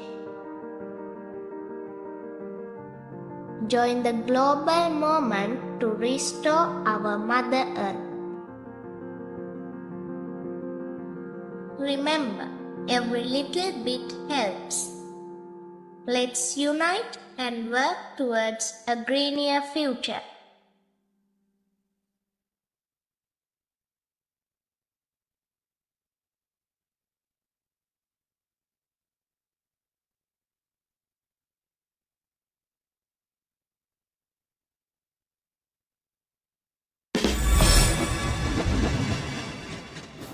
Alex, I got the latest climate data. Want to take a look? Sure, but I have a feeling that it is not good news. Actually, it is. Oh, really? How did that happen? It's a combination of efforts. Drastic cuts in emissions, widespread use of renewable energy, and significant reforestation projects. After all, a positive news. Jimmy, do you think it will last? It depends on us. The policies and changes we implement now will shape the future. We've given Earth a fighting chance, but the fight is not over. Yeah, we need to keep educating people, pushing for sustainable practices, and holding corporations accountable. It's the continuous effort. And we will. We've seen what collective action can achieve. It is up to us to maintain the momentum. For the first time in a long while, I feel hopeful. Our children might actually see a thriving planet. They will. Alex, as long as we keep working together, the future of our Mother Earth looks brighter every day.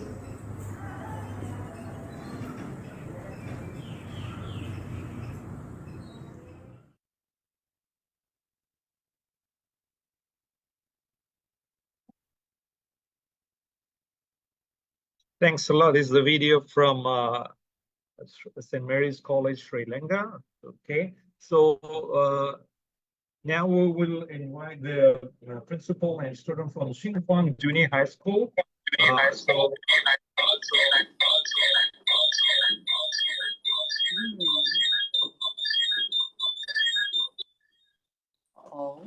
Hello.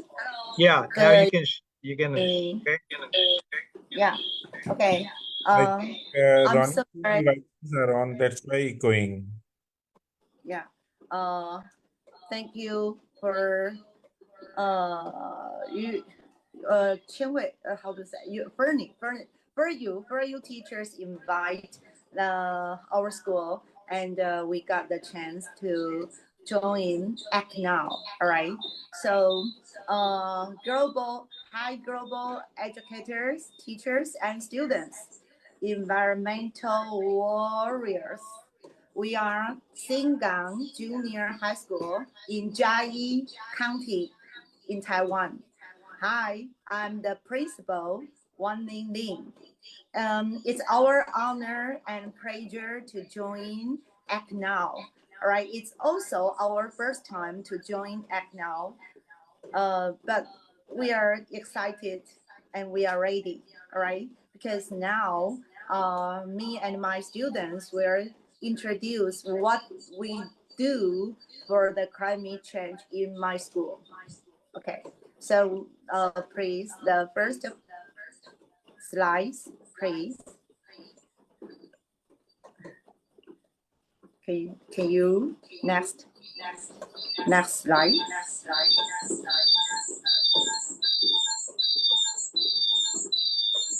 Okay.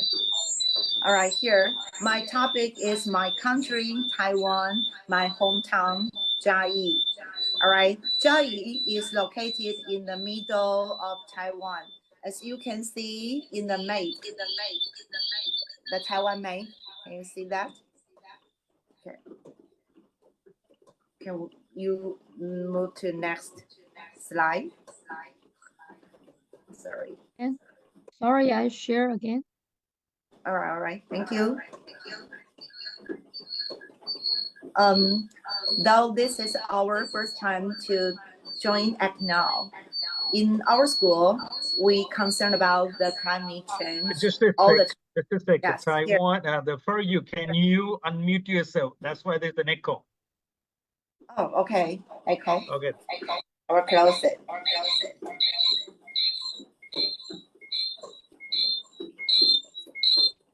All right. Okay. Is that okay? Sounds better? All right. This is my school, Xingang Junior High School. As you can see, we have a very friendly campus here. All right. Next one. Next. Right. We concern about the climate change all the time. So in this semesters, in our opening ceremony, we gathered all the students in the in our opening ceremony to watch a documentary film. It's called Melting Greenland, and it concerns about the climate, the greenhouse warming to make the Greenland's ice melt very quickly. And I want to just give our students the ideas about how the climate change damage the earth. Okay, next one. All right, next one.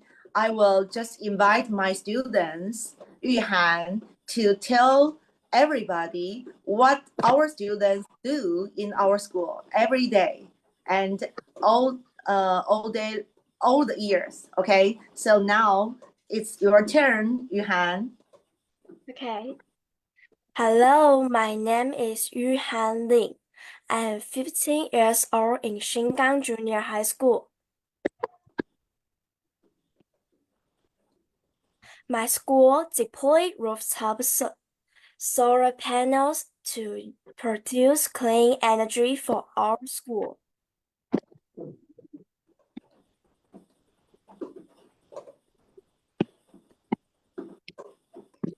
Our students sort and separate recycling every day and sell them to make money for our own class.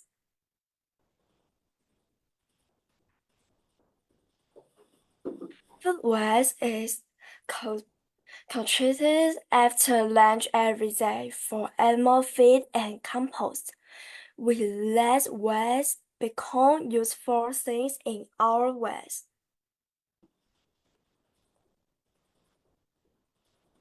We use recycling for dramatic performances in our school's birthday.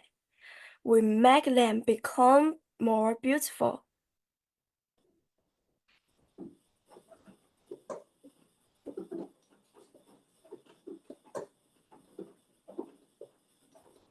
Look at this whale.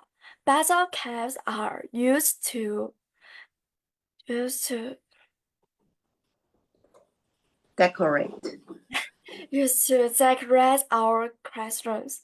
We give them new life.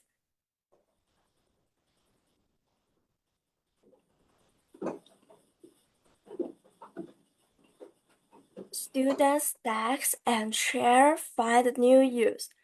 Our musical instruments are made into eye-catching art too.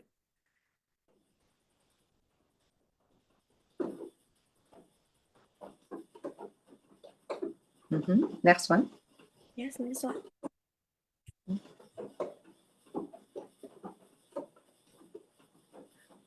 Actually, these decorations just happened in it just occurred in our school's birthday too. We do all the campus decoration in our campus.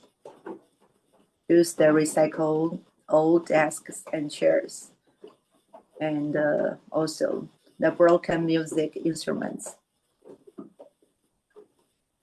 Next one. Yeah. Hello. Students at flea markets help move waste. We collect underground items from our family. They can find new homes during the school flea market. All money goes to charity.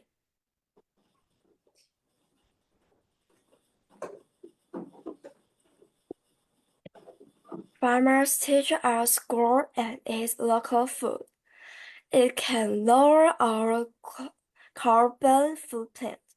We can see the corn and pumpkins grow up at school.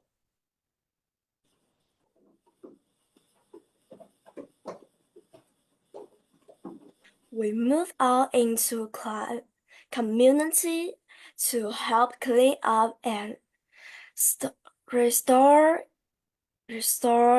the community in whatever we can. During the school flea market. In home economic class, we reform use old clothes, discuss fashion problems, clean our land, and use ORID group discussion. Serve the community in whatever we can. During the school flea market.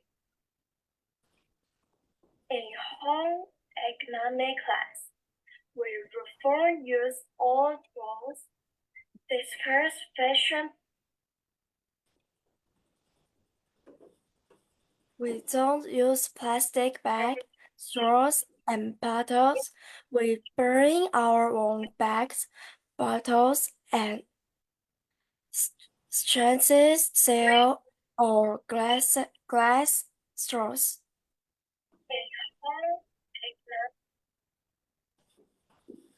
There is only one Earth, and we must protect it. Taiwan stands ready to act now. And now is your it's turn. your turn. Thank you. Listen. for listening.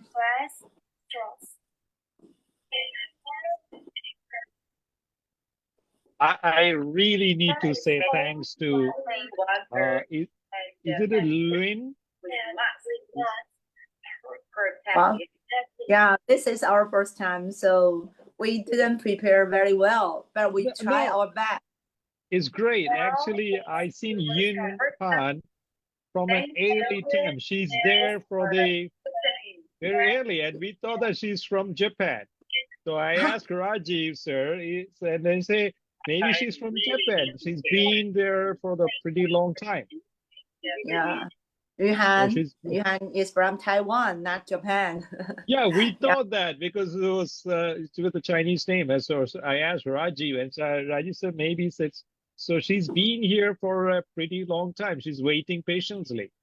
So I need to Oh really God, she appreciate. is from Taiwan. Yeah. Yeah. Oh, can you put her on the screen? What?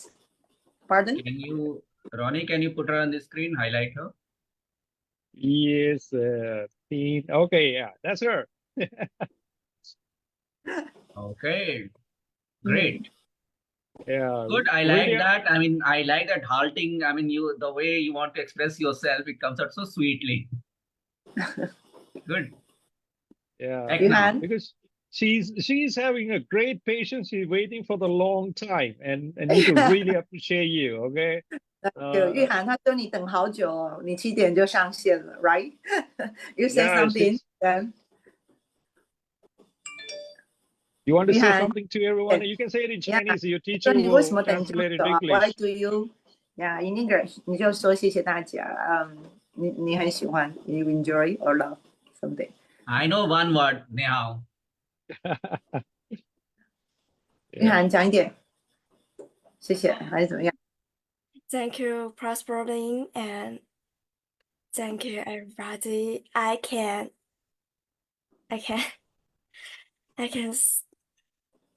I'm enjoying to act now this meeting. Yeah. Okay, appreciate it. Yeah. Because she's been staying for a pretty long time. I really appreciate you. I thought because he came with a Japanese student, so I was trying to ask her. I thought she is from the Japan, and that's why he answered you. It's great. We do have one Chinese student in my school, very small one, in KG class, kindergarten. Yep. Okay. Okay. He's very So naughty. He's not so silent. yeah. Sorry, we moving to the next one because I don't want to run out of the time. So yeah, I hope let's next because years we can try to join again to act now. From now Welcome. and do more for the yeah. change. All right, for the earth. Welcome to the small big family. Okay. All right. Thank Okay, you. appreciate it a lot. Okay, so we got a school from Myanmar need to do the presentation. It's a Dream Education Center, Myanmar. So please, we have a student. We're gonna share the screen. Let me check the name. Wilson, Jacob, can you try to share the screen? Moi or MOE, Moi. Post I made him. Please, he can share his screen. Okay, so Moi, you can share your screen.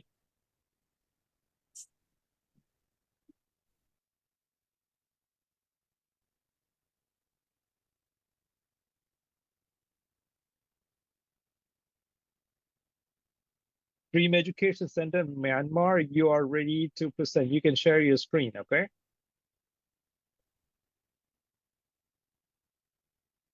Are you there? Yes, we're there, but the person who will share the screen have a bad connection. That's why we're waiting for her. Okay. She I'm was sorry for that. so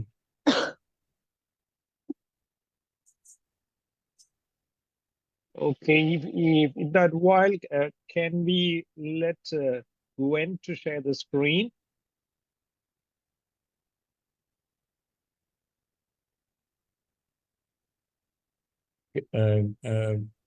yeah. Okay. So teacher Gwen, it's all yours.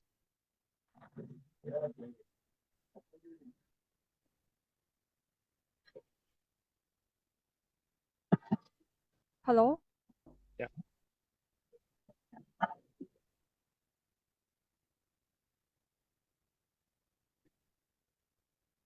Sure. Gwen, you need to unmute yourself.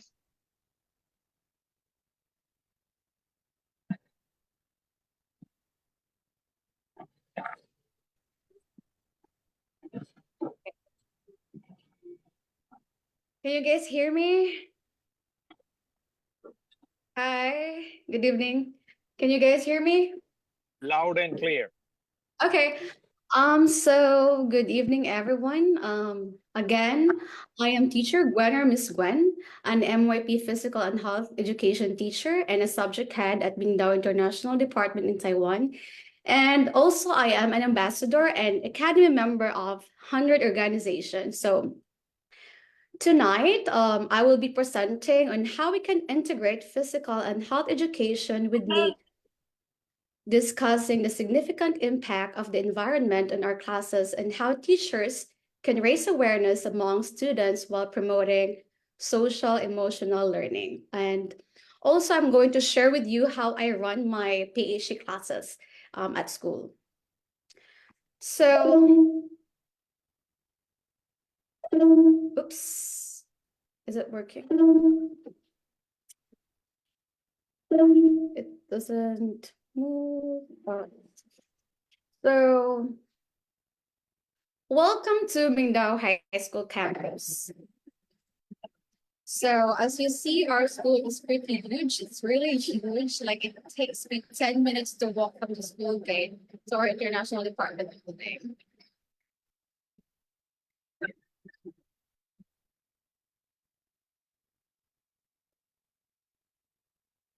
So imagine a classroom without walls where students learn while surrounded by the rustling leaves and chirping birds. So did you know that just 20 minutes in nature can significantly lower stress levels?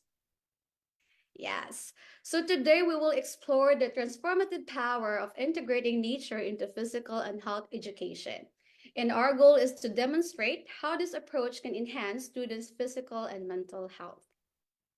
So in a world where students are increasingly stressed and sedentary because they're way more indulged right now in technology, busy scrolling on their phones because of their social media. So the nature offers a restorative solution for this.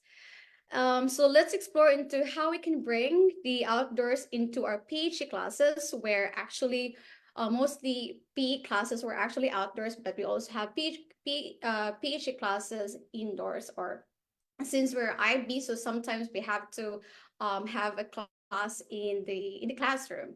So through this, we promote holistic well-being. So tonight, I will be sharing insights and integrating into integrating nature into physical and health education. So my objective is to demonstrate the benefits of incorporating nature into PHE to enhance students' physical and mental health. So I will be covering first the concept of biophilia and its relevance, then physical benefits of outdoor activities, mental health advantages of engaging with nature, and then practical strategies for integrating nature into PhD classes. So this integration is very important as we address current challenges such as stress and sedentary lifestyle through the restorative power of nature. So first, let's start with the concept of biophilia, which is essentially our natural love for the outdoors. So this idea actually is not new. And throughout history, humans have always relied on nature for food, shelter, and healing. So fast forward to today, and modern research backups that we've always known. So spending time in nature is incredibly beneficial for our health. And biophilia refers to this innate connection with nature. So historically, also humans have depended on the natural world for their basic needs and healing. And then the modern studies reveal significant health benefits from spending time in nature, such as improved mood and reduced stress levels. So In the context of physical and health education, integrating nature into our curriculum or into our lessons can significantly enhance the social emotional learning of our students. So when the students engage in outdoor activities, they do not only improve their physical fitness, but it also develop important social emotional skills. And these activities foster teamwork, cooperation, and communication, which are essential for building strong interpersonal relationship. So since we are an IB school, and in an IB school, we one of our objective is to improve and let the kids learn or acquire ATL skills or approaches to learning skills that includes communication skills, self-management skills, and research skills, and social skills. So this is very important. So furthermore, the calming effects of nature helps reduces stress and anxiety, and then promoting a more balanced emotional state. So this holistic approach supports the overall well-being of students and then making nature as essential component of effective PhD programs. So next slide. Okay, let's talk about the physical benefits of integrating nature into physical and health education. Outdoor activities like hiking, cycling, and running are fantastic for improving overall fitness. Unlike indoor exercises, being outside means dealing with varied terrains and natural obstacles, which provide a comprehensive workout. These activities help improve strength, balance, and cardiovascular health. And spending time outdoors also boosts our immune systems. Fresh air, sunlight, and exposure to natural environments help strengthen our body's defenses. Sunlight is especially important because it's our primary source of vitamin D, and which is also important for bone health and immune function. So regular exposure to sunlight ensures our bodies get the vitamin D they need and keeping us healthier overall. But we also need to consider like what time are we going to expose our students or expose ourselves into sunlight, because as you know, climate we are suffering right now severe climate change, and going outside, going under the sun after 10 o'clock in the morning or 11 o'clock is not healthy anymore. So I still have classes those times. So during summer, I keep reminding my kids like, hey, you guys needs to, bring your sunscreen, sunblock, because we really need to protect our skin.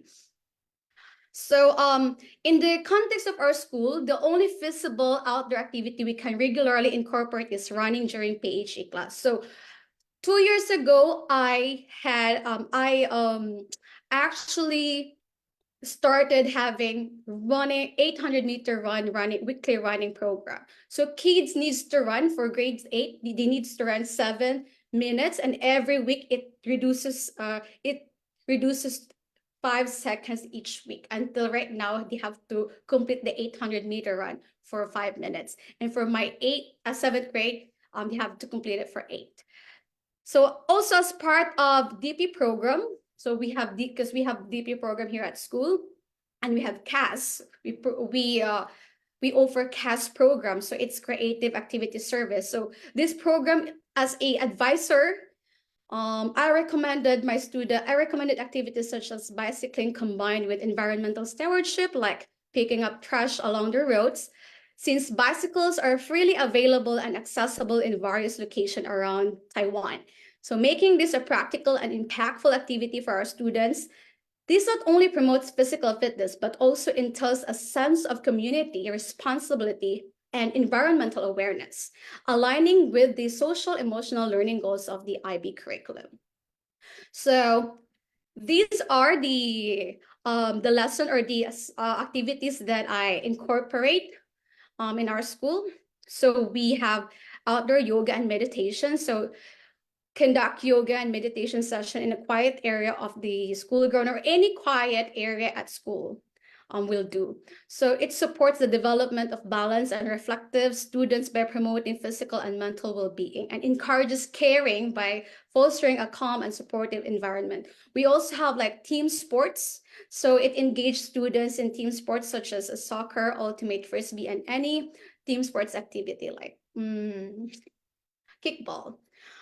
And this is also promotes communicators and open-minded attributes by emphasizing teamwork, cooperation, and strategic thinking.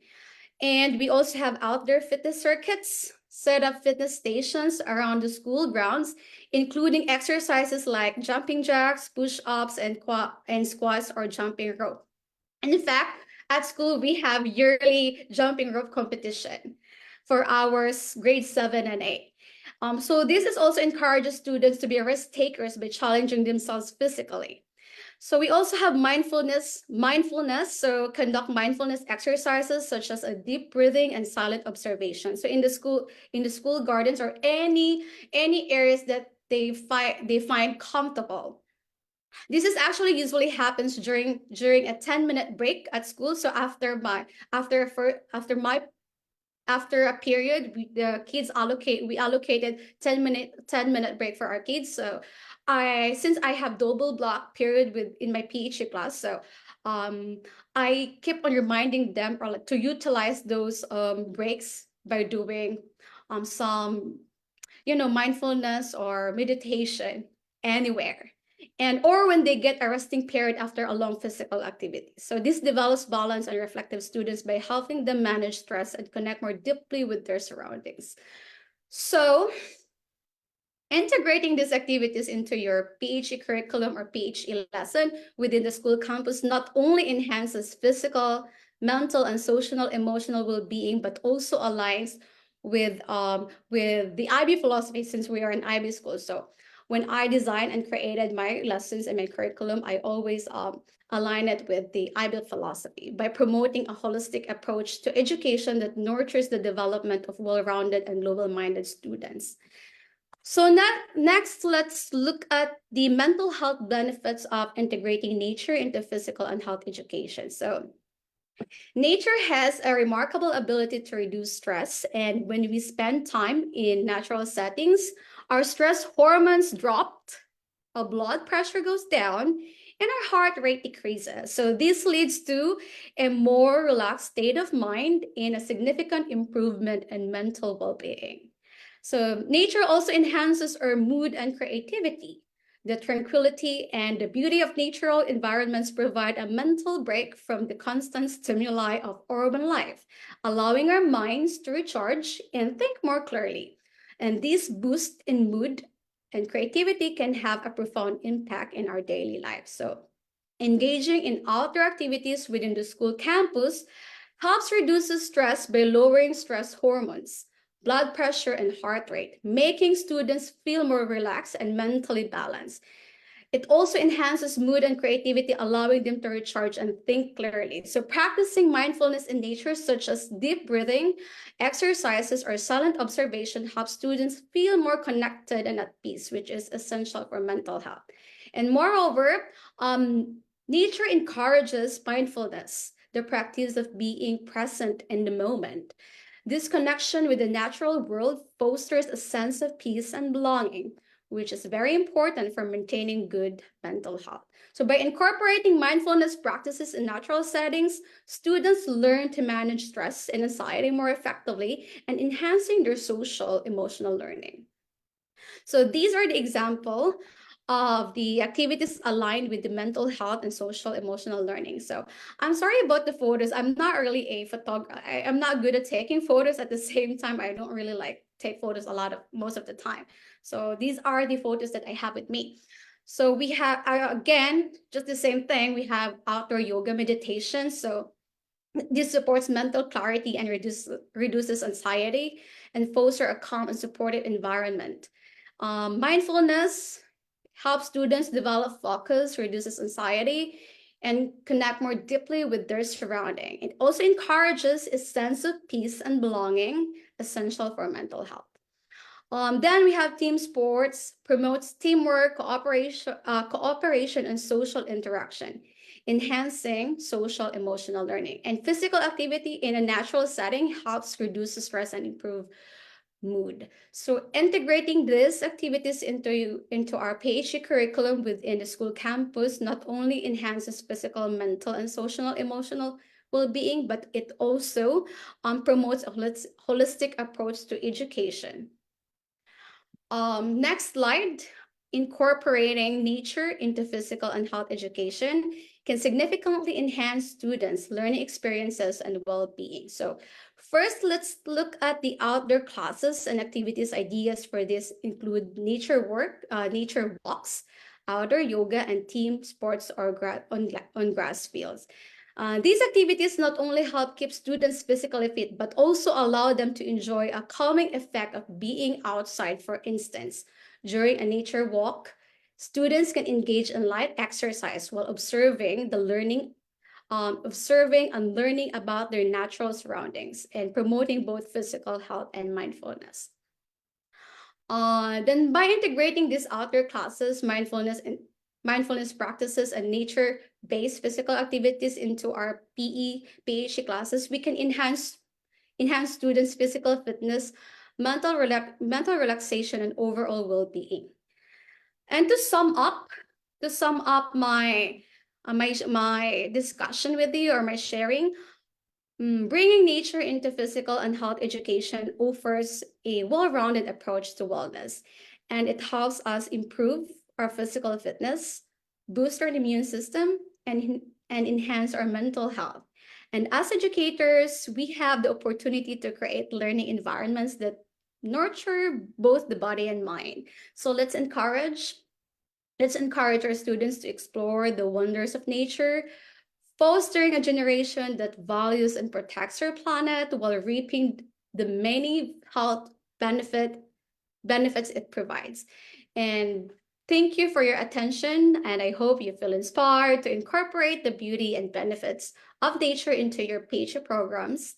And together we can create a healthier, more connected world for our students. Thank you, and mabuhay. That would be all. Okay, thanks, Gwen. We almost running out of the time, so please, Dream Education Center Myanmar, now you need to share the screen, and then we can wrap it up over session 3. So, Moi, are you ready? Yes, I'm ready. Okay, so can you take it, so can you help her to share her screen? Okay. Can everyone see the screen? Yes.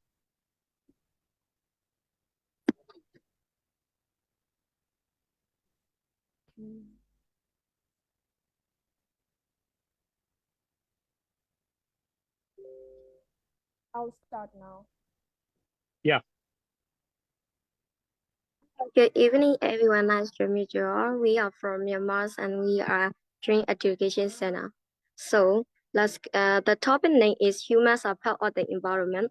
We are 4 members of this organization. So let's get it.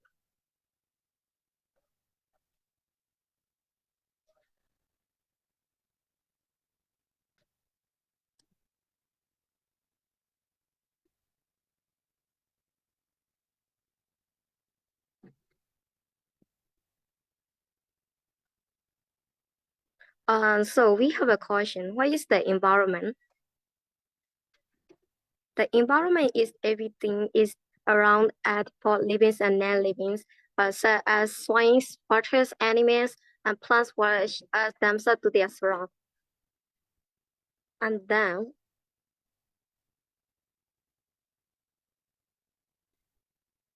the environment give countless benefits: improve water quality, air quality, increase in biodiversity, habit, and protection.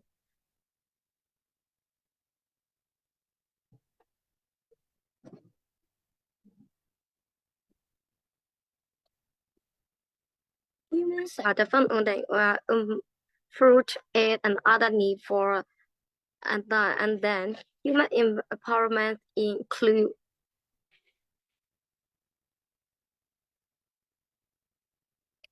important for every individual to seize and protect our environment.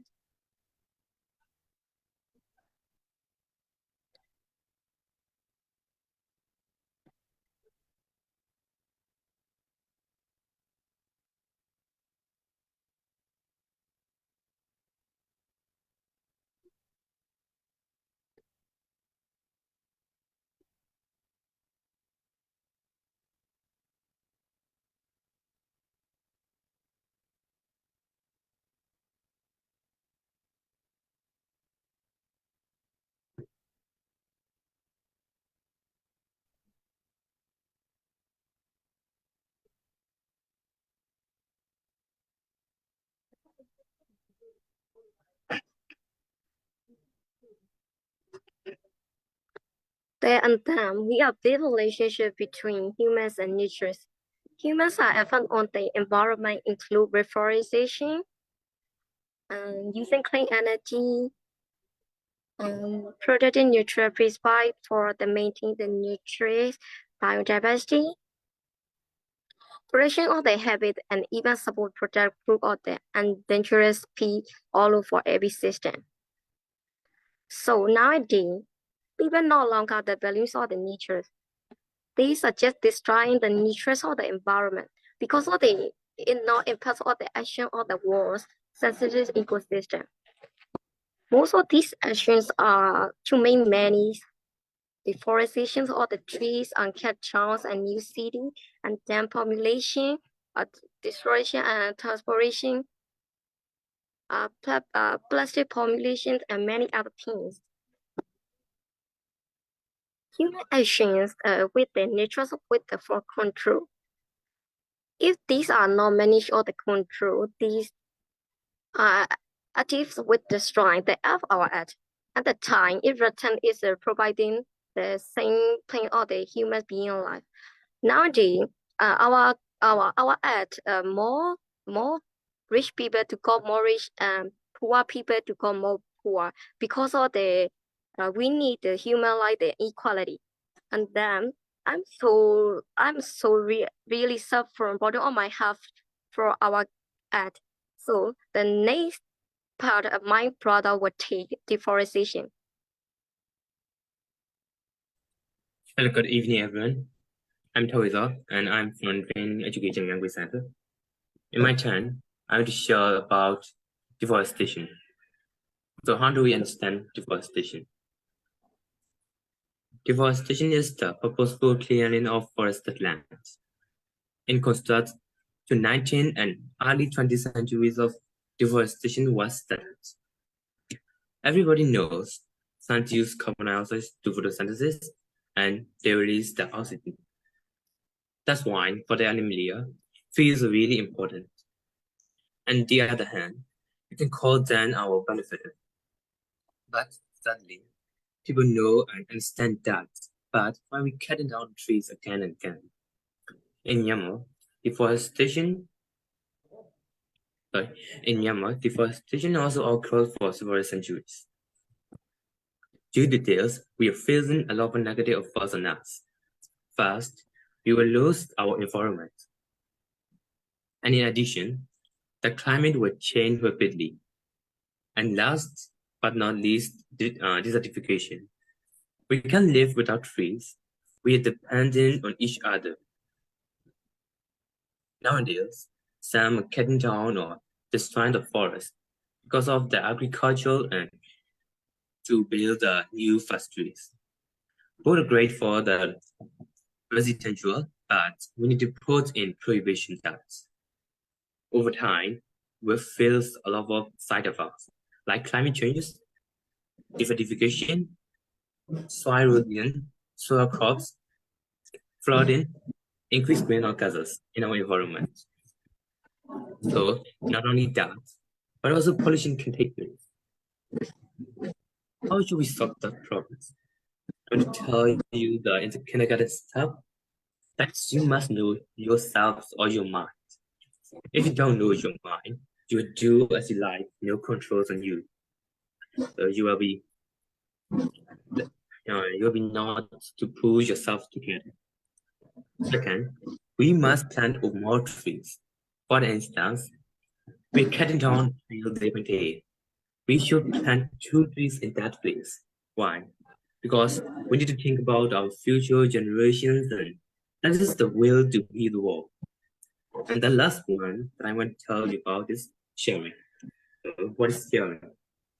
For example, one group is cutting down the tree, and you see that activity.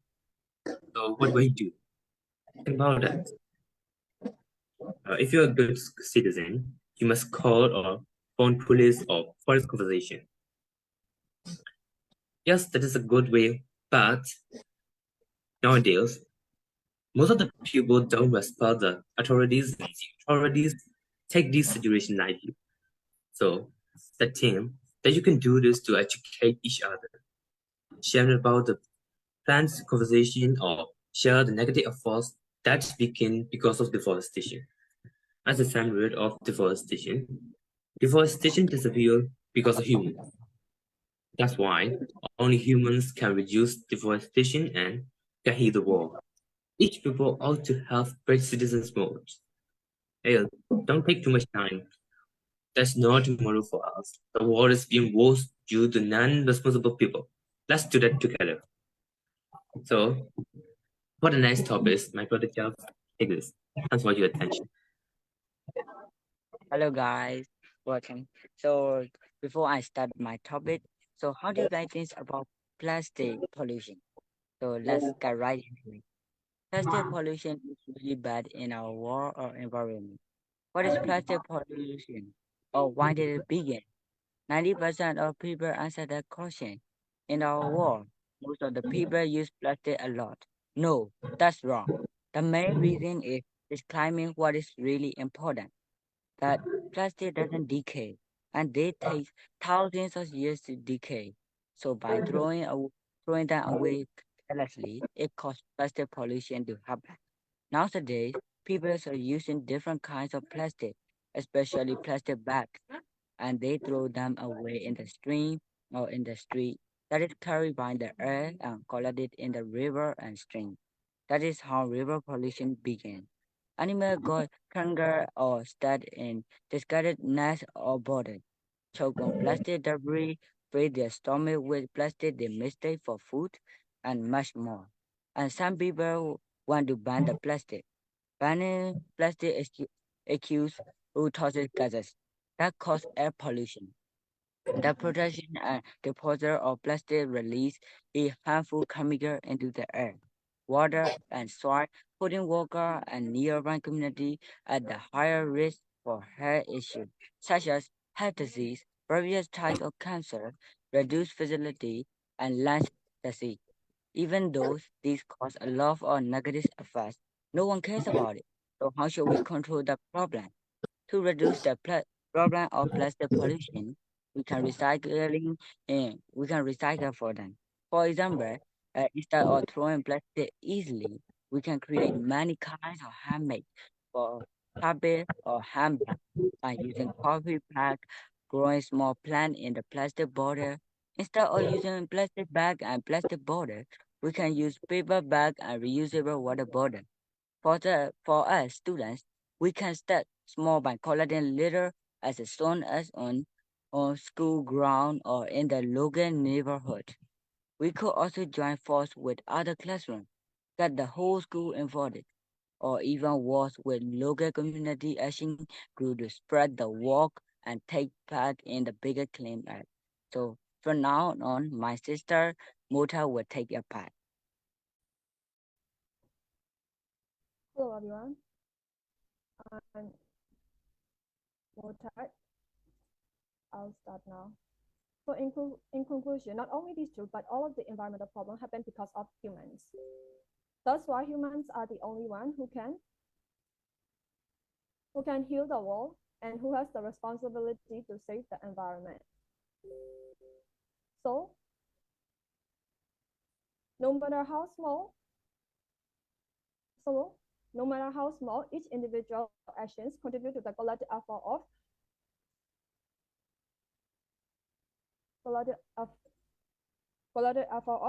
safeguarding our planet's beauty, resources, and diversity. Instead of hesitating, let's start today because tomorrow never comes. Thank you for listening. Thanks a lot, and I'm sorry that I asked you to wrap it up faster, and I really appreciate it. One, okay. Sorry, we need to end the session 3 and we need to start session 4. So really, thanks to all of you guys, and I'm really sorry to say you to wrap it up because we have the time constraint is there. So really sorry, okay, for the one, and thanks a lot. Okay, appreciate it a lot.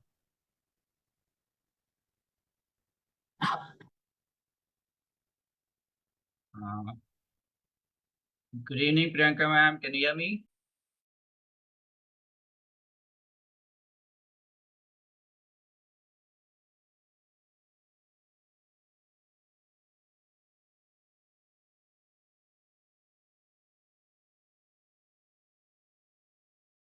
Hello, good evening. Can everybody hear me? Yes, we can hear you. Wonderful. May I start?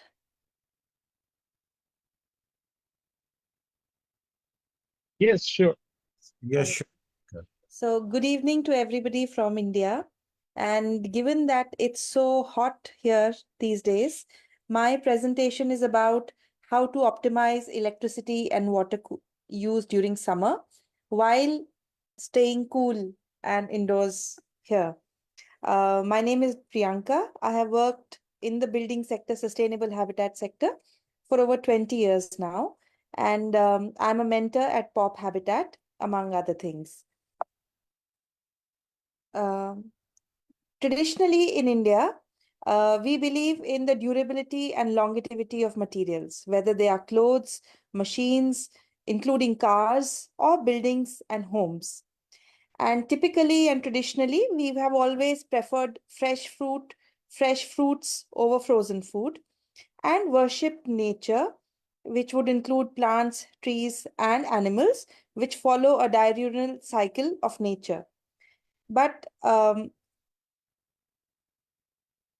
now, as we all can see, that 80% of global emissions are attributed to cities, out of which 40% are attributed to buildings.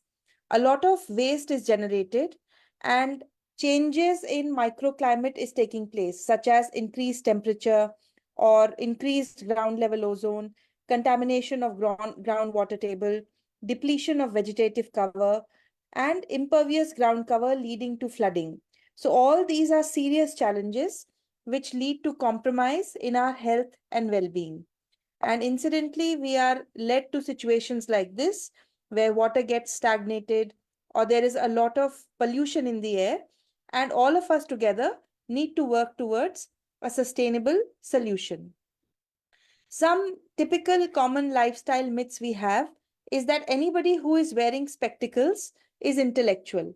However, it represents the fact that people who wear specs live in areas that have poor visual comfort or inadequate lighting or too much glare, because of which they are unable to see. Another thing is that if people are wearing business suits, it means success. But what it means is that it may be too cold inside for people to wear suits, and there it may be leading to a lot of load on the air conditioning systems. Similarly, people are using air conditioners in their car, and that is one of the reasons why people have to wear such clothes which are not climate inducive. And what is also typically gaining ground is that glass buildings result in a status symbol. This is also wrong, because glass buildings act like glass houses for people, which means that most of the buildings become very hot, even in winters, and would need cooling.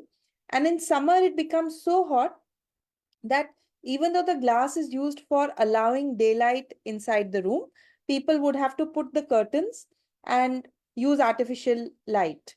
So, plus another myth is that bicycles and alternative transport is below dignity and only for the poor. So these are some of the lifestyle myths we have in India, which need to be changed. And therefore, to bring about this change, we need to act such that we make environmentally benign buildings and provide a healthy and resource efficient urban environment. So here we want to discuss how can green buildings help.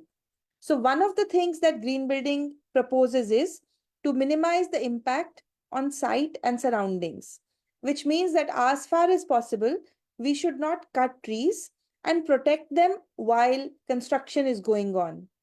Many times during construction, chemicals are brought to site, paints are brought to site, and other hazardous material is brought to site, which, if not taken care of, will go and poison the plant roots and the tree roots, leading to their death. So that is something we need to be careful about. And this is an example from IIT Kanpur, where even though this is a brand new building, the trees were protected so that once the building is up and running, they were providing shade. And there is a good balance between the constructed area and the natural area, so that too much heat is not generated. Another thing that is to be done in green buildings is to see that we can be energy efficient. Basically, that means is that any appliance that we use, whether that is for lighting or for comfort like air conditioning or fans, or even for entertainment like televisions or other appliances, all of that should be energy efficient. And by optimizing the need for energy, the remaining part of the energy should be used from renewable sources. Sorry. So there are simulation models that can be used to identify the impact of heat, the kind of passive strategies that should be put in, and so on. Another important aspect is use of water. So what green buildings do is make place for landscape and trees that would demand less water, and try to recycle water as far as possible. Just a second, please.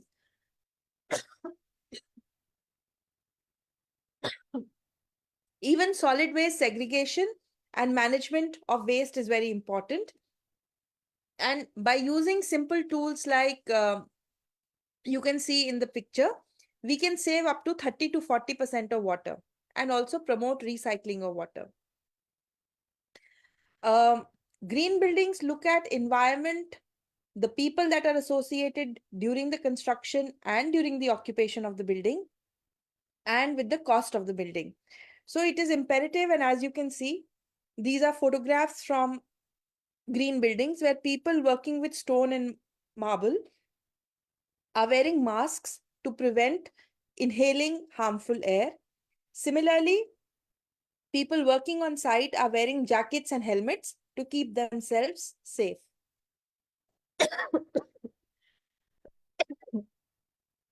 At a building level, while we are taking care of all these resources, we need to ensure that people using the building are comfortable.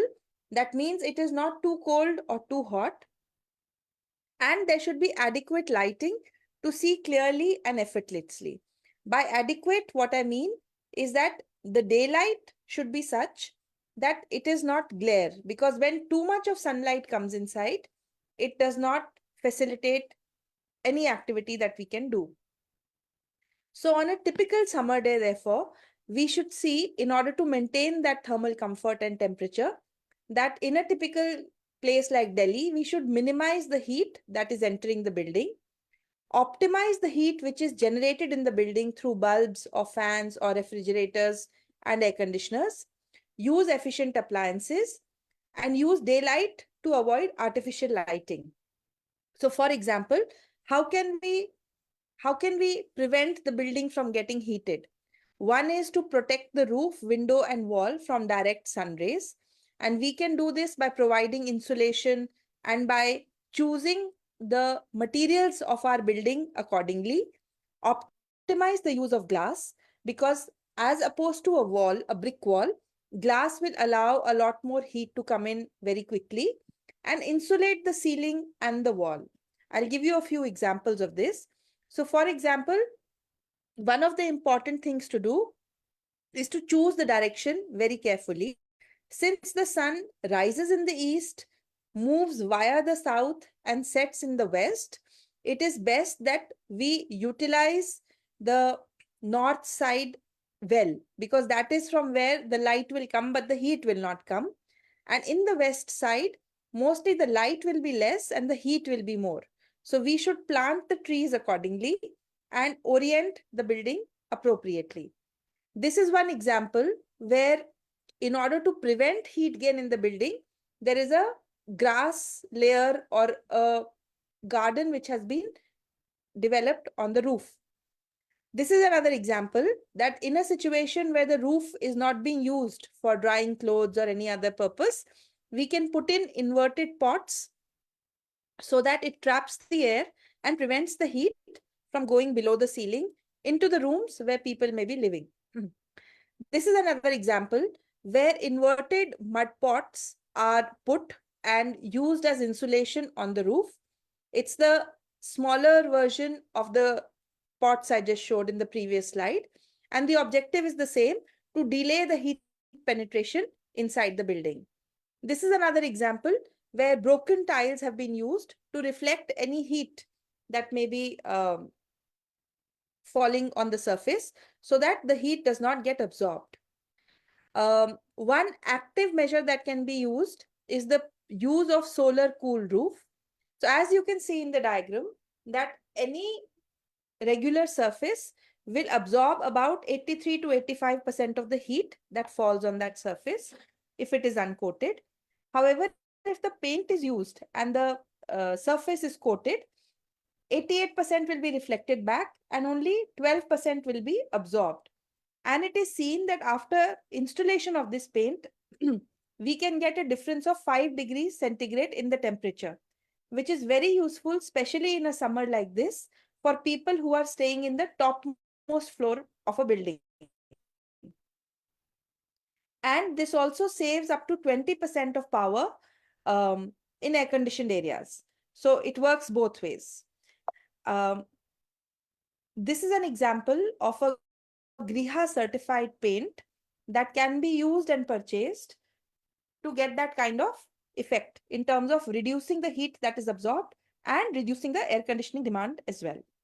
I'm sharing this video where how the paint is applied is shared. I will share this presentation with the organizers so that this link can be studied, because one of the key aspects is to not miss out areas and put this paint properly. Coming to the next point, where we are avoiding in penetration of heat, as you can see, when we use a brick wall, more specifically a double brick wall, the amount of heat coming in is much less as opposed to the heat that comes in using glass. And again, we use glass quite extensively to provide daylight. And as you can see, depending on the ratio of window that is provided, it is going to have a direct impact not only on the daylight which enters, but on the heat that enters, which comes to the next very important point of choosing the glass. And here you can see that while typical glass or a single glazing would allow the entire spectrum of light to come in, there are specialized glasses and double glazed units which only allow the visible spectrum to penetrate into the room, which lead to daylight, and avoid the infrared and the ultraviolet rays, which are also a part of the spectrum, to not come inside and create the heat.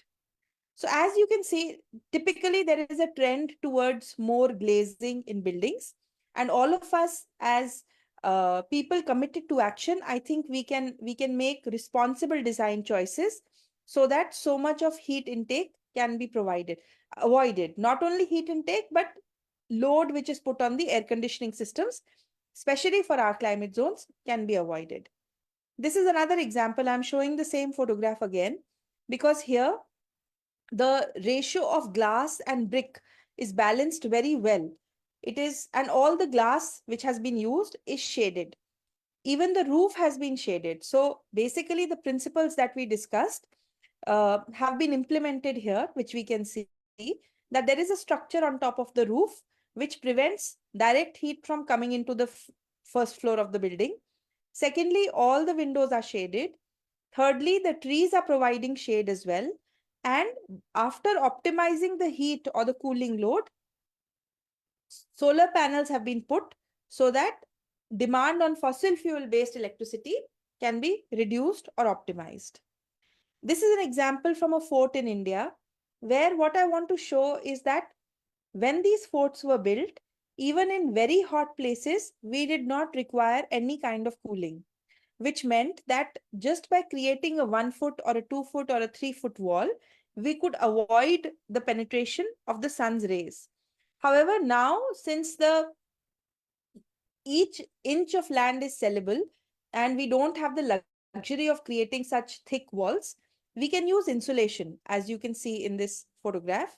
And through insulation, we can prevent, this is one more measure that can be used to prevent the direct entry of heat inside a building.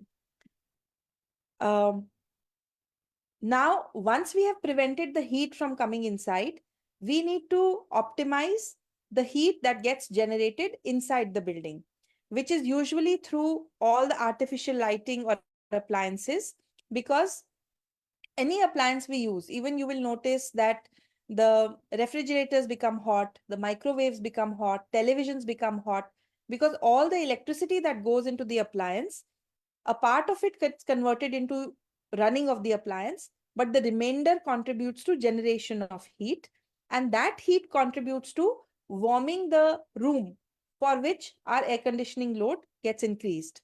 So just a few figures. Every computer adds a few hundred watts. About 12 computers will need 1 ton of air conditioning to remove the heat they generate, and 35 tube lights need about half ton of air conditioning to compensate their heat. And another thing that adds to the heat is the human beings, because our bodies also emit heat. And many times when a space is designed for 2 people and there are 6 people using that space, you will feel that it is uncomfortable there because it becomes hot. So in order to avoid such situations, one is that we should use only efficient appliances and LED lights, so that the energy that goes into the bulb for creating light does not get converted to heat.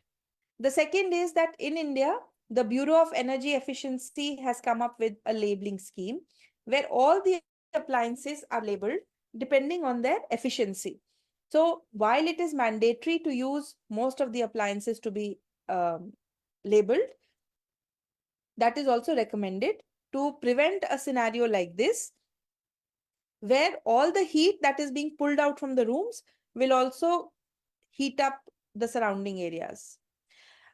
Many times I am faced with queries on how to size air conditioning systems, because in order to ensure cooling, many times people oversize their systems. So the link I am sharing here will provide information on how to use the correct size depending on the size of the room. One of the questions I get is that how do we ensure efficient use of air conditioners? So specifically for people who live on the top floor, we can use false ceilings, so that one, it reduces the volume of air that the air conditioner has to cool, and secondly, it further creates a lag in the penetration of heat from the roof. The second is we should provide curtains or blinds to reduce the heat that comes into the room. So ideally, if there are architects and designers in the audience, we should design the envelope and choose the building materials such that the heat does not come in. But as occupants, we can also implement measures to prevent the impact of heat by choosing curtains or false ceilings, etc., which are in our hands. And of course, insulating the ceiling, which is exposed to the sun, even with 50 mm of thermocol, will reduce the heat impact significantly. These are 2 examples. So split ACs or windows can throw up the air to about 15 feet. So it's typically good to put it in the center of the wall so that there is uniform cooling in the room. An ideal location should be 5 feet behind us, such that the direct draft does not fall on us. So one query that I received is that I have an office room with 1 exposed wall and the remaining 3 being partition walls with office rooms on other sides of the walls. Out of the 2 scenarios, which one saves more electricity? Ceiling fan is off and the AC is run at a low temperature, say 20 degrees, or ceiling fan is on where the AC is run at a higher temperature at say 24 degrees. For all those who are listening, I would appreciate your responses on the chat if possible on what do you think, whether option A or option B is more feasible, and then we can come back to this. There's somebody who's raised a hand. Is that a question for me?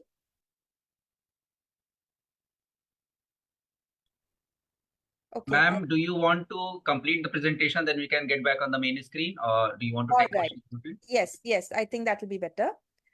The next aspect is daylight integration. And as you can see, in both these buildings, skylights have been provided to ensure daylighting. Next, I come to water. For conserving water, we have to use the same principle where we should optimize the water use efficient systems, and see how much of it can be recycled or rainwater can be used for enhancing supply. It is the same principle we have used for electricity optimization as well. To optimize the demand, use efficient appliances, and see what can be offloaded to renewable energy. So these are some of the strategies that can be used. One is to use efficient appliances. Second, you can see a system of drip irrigation where there are tiny holes in these water pipes and only the roots of the plants are watered. It is not like a hose with a water hose we are planting or watering the entire bed of plants. And third is collection of rainwater, which can be used for purposes of cleaning, gardening, flushing, and so on. This is another example of grey water recycling system, which can save a household up to 5,000 gallons of potable water every year. And once we are aware of these technologies, we can easily install them even in our homes. These are some of the YouTube videos on specifically using these technologies and implementing them at our home. So this brings me to the end of my presentation, essentially focusing on water efficiency and energy efficiency to ensure availability of water and ensuring thermal comfort in this scorching heat that we are experiencing in Delhi. I am happy to answer any questions that you may have. Thank you, Evelyn ma'am. Thank you Priyanka ma'am. Thank you so much. And I'm sure there'll be questions from students. Anybody, we can take 2 or 3 questions quickly.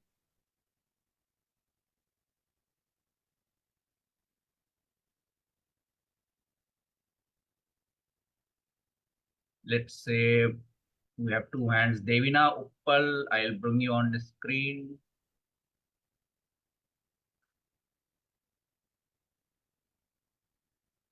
Yes. Good evening, everyone. I wanted to ask a question.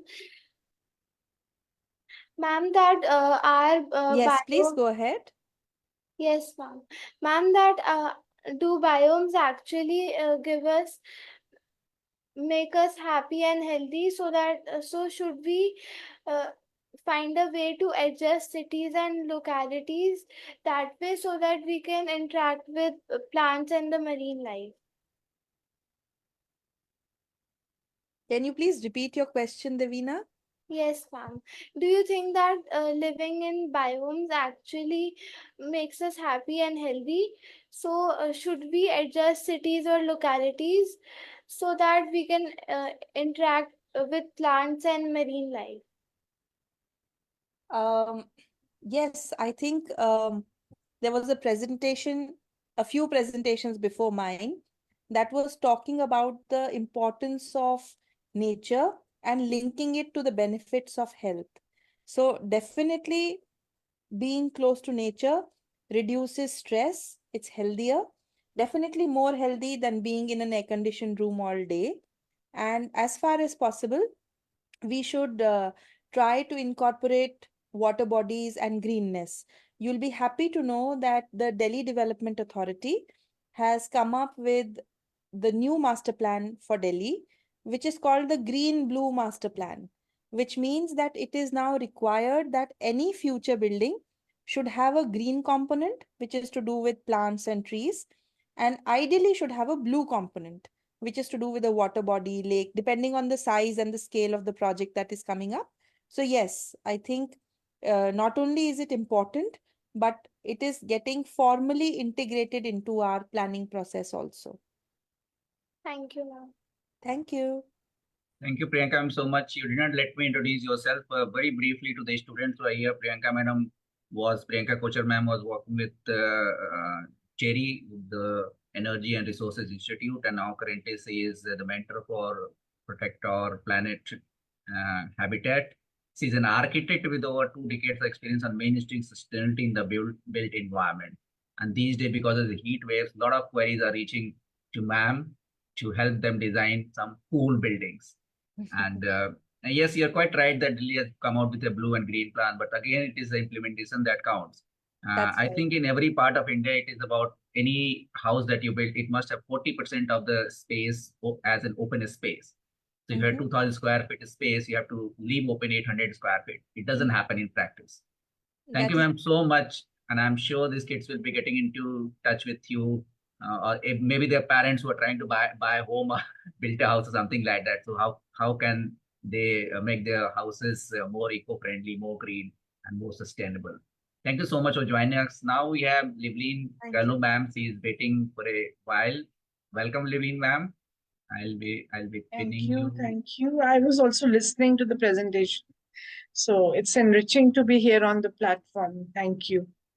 Yeah, and Livleen, ma'am, I don't have to tell you, she's currently associate director with the Energy Resource Institute, and we have been having such good time since last few months because we did a lot of events to protect our planet, our festival. Then after that, we did WSDF functions happened, and then our students were also there. So it's all good, and especially because Livleen, ma'am, especially specializes in school education part of Terry's project.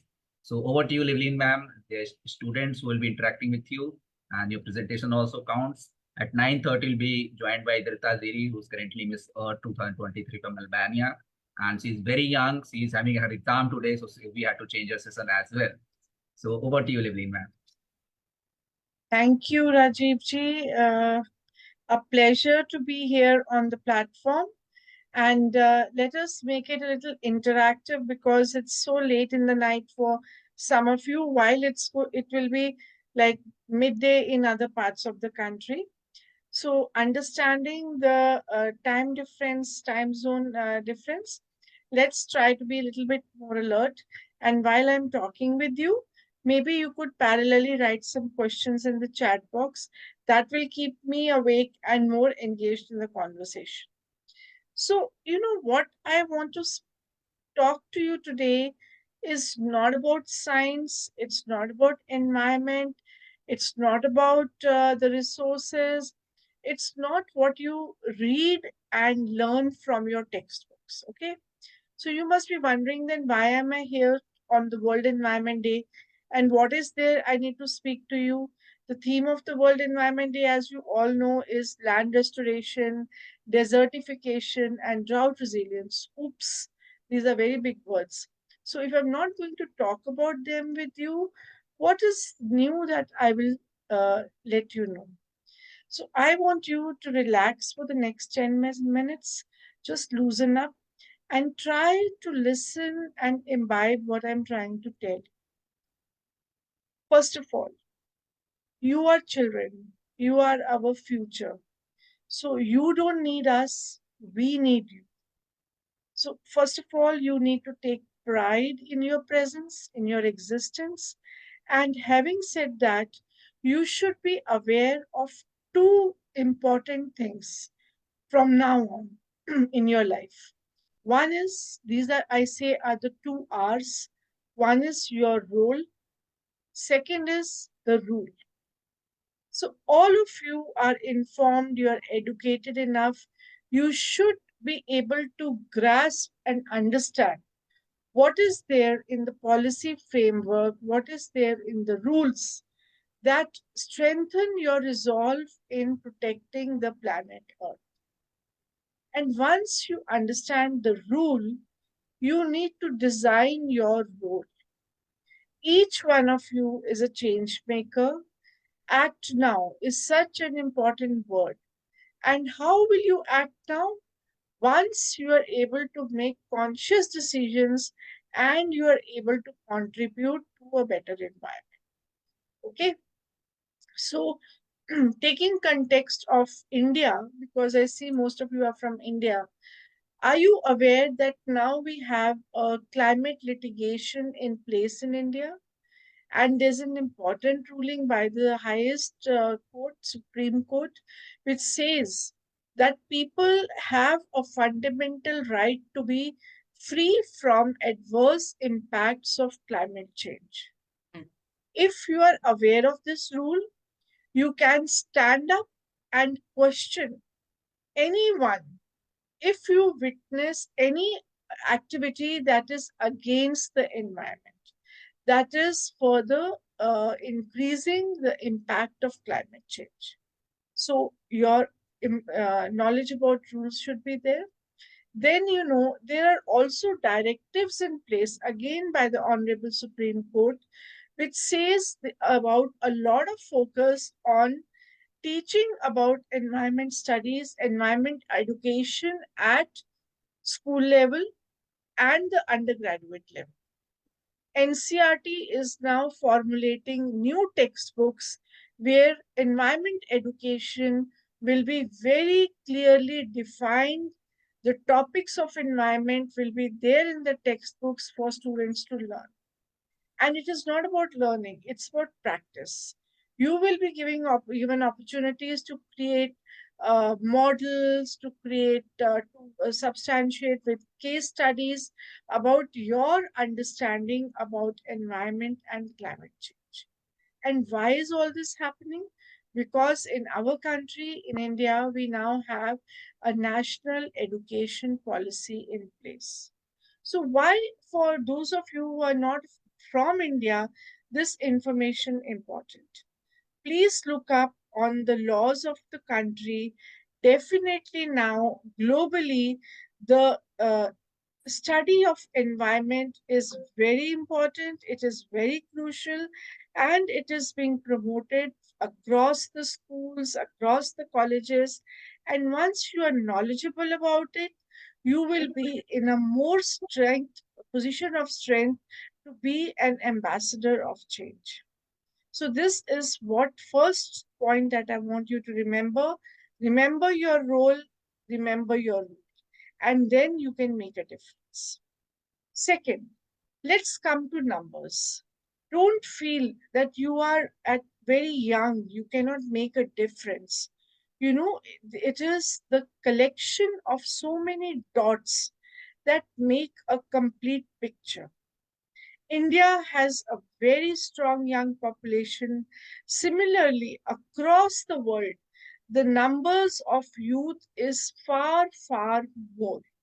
And when the youth are there, the demographic profile is in the favor of youth, you should stand up and speak for your rights.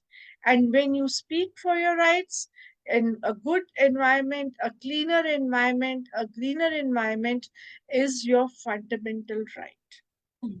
Now, let us take a look at what is happening at the global scale. You must have all heard about the Sustainable Development Goals and how they are making a change in different countries, the setting up of NDCs and all. Why should you be concerned about the SDGs? You need to be very clear. Education, health, infrastructure, job creation, economic growth, all of them which are laid out in the SDGs are your future prospects of growth. Only when you get this conducive feelers, you get this conducive support systems, you will be able to contribute towards the sustainable development, the sustainable growth of the country. Now, this is getting a little heavy for you. You must be thinking, I said I will not talk about science, and here I am. Again, I'm talking about SDGs and all. We are trying to build in a context how you can be a positive force for development. Can you put in the chat box something that says or reflects what you feel is the most important quality that the youth of today should have to make a change in the world around? Quickly, if you could type down in the chat box, it will be of help to me. Qualities. Okay. Wow, that's such a nice point. Somebody has written that the biggest threat to Earth is believing that someone else will save it. Yes, this is a myth. Please do away with this myth. Nobody else is going to come to save you. And who can save you? You yourself can save yourself. And how is it possible? Please take a step back and look at your traditional systems, the traditions which have made you a personality, a genetic makeup, a phenotypic makeup, a meme of what you are today. Because you have inherited a lot of qualities from your ancestors. And when you have inherited these qualities, you should be able to take pride in them and also pass on these beautiful messaging, the DNA, the phenotype, the memes that I've said to your future generations. And how can you do it? Intergenerational dialogues. Intergenerational dialogues are a very, very strong support that will help us in reaching a better, sustainable world. You know, what do we learn from our seniors? They have lived in a particular set of environment.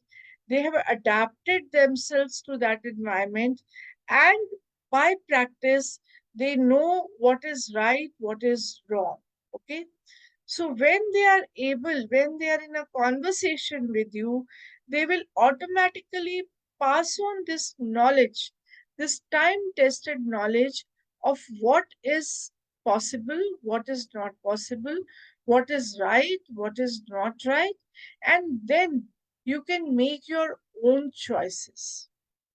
And if you are in contact, if you are a part of this intergenerational dialogues, if you ever trip, there will be someone who will hold you and bring you back on the right path. Youth is power. You have to move forward. You have to do different things because change is the only constant. But please do regard, do respect the traditional knowledge systems, the intergenerational dialogues, because when you are dependent on on a strong foundation, you will be, it will be very easy for you to reach the top of the pyramid. Okay. Now, there's another very nice point that is written: to have the mindset of doing things that is not required, like leaving light on when not required. This is a very positive environmental practice, but this is also your value system. Right now, with the temperatures so high, we know we are in the middle of a heat stress. What are the values that we are practicing at home? Are we ready to give away the luxury of one room, one AC, one person? Are we ready to sit collectively in a central place in the house with only one air conditioner on, so that the load on power on your electrical gadgets is not high? This is the value system that we are talking of. You know, if we have something, we should regard it with the highest respect. And when we see that there is a need to cut down our demands, we should automatically do it as a part of a value system. Not leaving the lights on, doing away with the luxuries, not wasting water, not wasting electricity. These are simple things which are your value systems, which you should take pride in.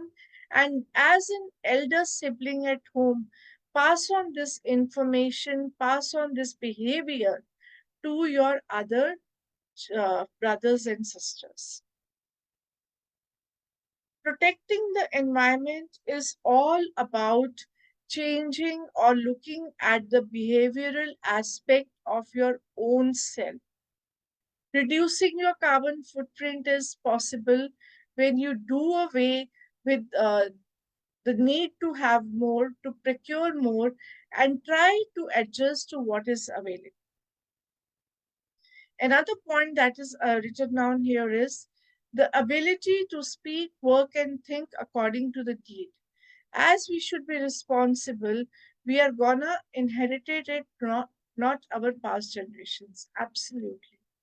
Because you are there. We are, if you understand what is a fossil, if you understand what is an endangered species, the elder generation falls in that category.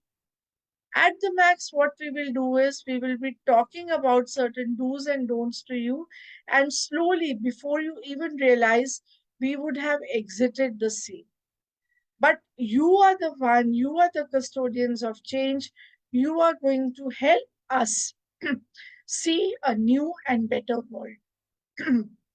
Now, you have said that to think conserving Earth is a duty as youth. Yes, it is a duty, and make it your precious duty. Make it a duty that you really hold in high regards. It is just not a duty that is given as a lip service, but it is more ingrained on your soul, and you are there as an agent of change. Look back, what used to make happy, used to make you happy when you were a kid? Sharing, being in a classroom when you are able to share your things, somebody is offering you, you are able to celebrate your birthdays. You look at a simple example of a birthday celebration. If you are loaded with resources and you are kept isolated and you are asked to celebrate your birthday, will you be able to do so on your own? No. You need friends, you need family, you need to be able to go and show people what you have got as gifts. You need gifts, you want to give return gifts. So, this same principle applies to how you celebrate your presence on Mother Earth. Resources are there for universal good. You exchange them, you use them, you do not abuse them. And that is the beauty of staying in a harmony with your mother. Such beautiful things are written in chat. We should remember that small drops make the ocean, and our small steps can have a huge impact. Absolutely. There is something called as NIMBY, not in my backyard. That means it is a practice in which we feel that if something negative is not happening in front of my eyes, it does not exist. It is something very similar to what we used to hear a story in when we were very young, that on seeing a cat, the pigeon closes the eyes and pretends that the cat is not there. What will happen? The cat will consume the pigeon. So just trying to pretend that the problem does not exist is not the solution to a problem. Acknowledgement has to be there. We acknowledge the problem. We try to find a solution to it. And while we are trying to find a solution to it, we connect with more and more like minded souls to have a larger impact. Think smarter, be smarter. We are the future of tomorrow. Absolutely. If you have said it, that is the final line I would say of what I want to speak to you. But yes, I close here. I will stay connected. You can write to me even later. The messages are: be connected with your parents, be connected with your value systems, try to share resources, and try not to contain things to your own good. The more you share, the more you care, the better the planet will be to live in.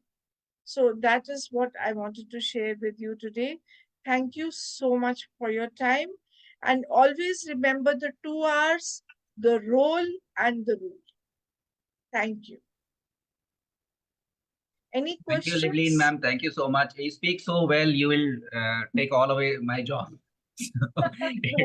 it's so well tailored and so, fitting to the students. You'll be surprised to know that these students, almost 30 to 50 students, they have been working for almost 1 month now under the training and guidance of Ronnie Anthony from Taiwan, preparing for their session. And in fact, they will be having their own session from 10 o'clock to 3 o'clock in the morning, 6 hours non-stop. So they have been at it, and most of them have been at the program for almost 24 hours since the event started. And even before that, they have been into it. So that is the purpose of this event also. We need to ignite this young mind. They need to know their surroundings, what is happening around them, and they can take appropriate measures.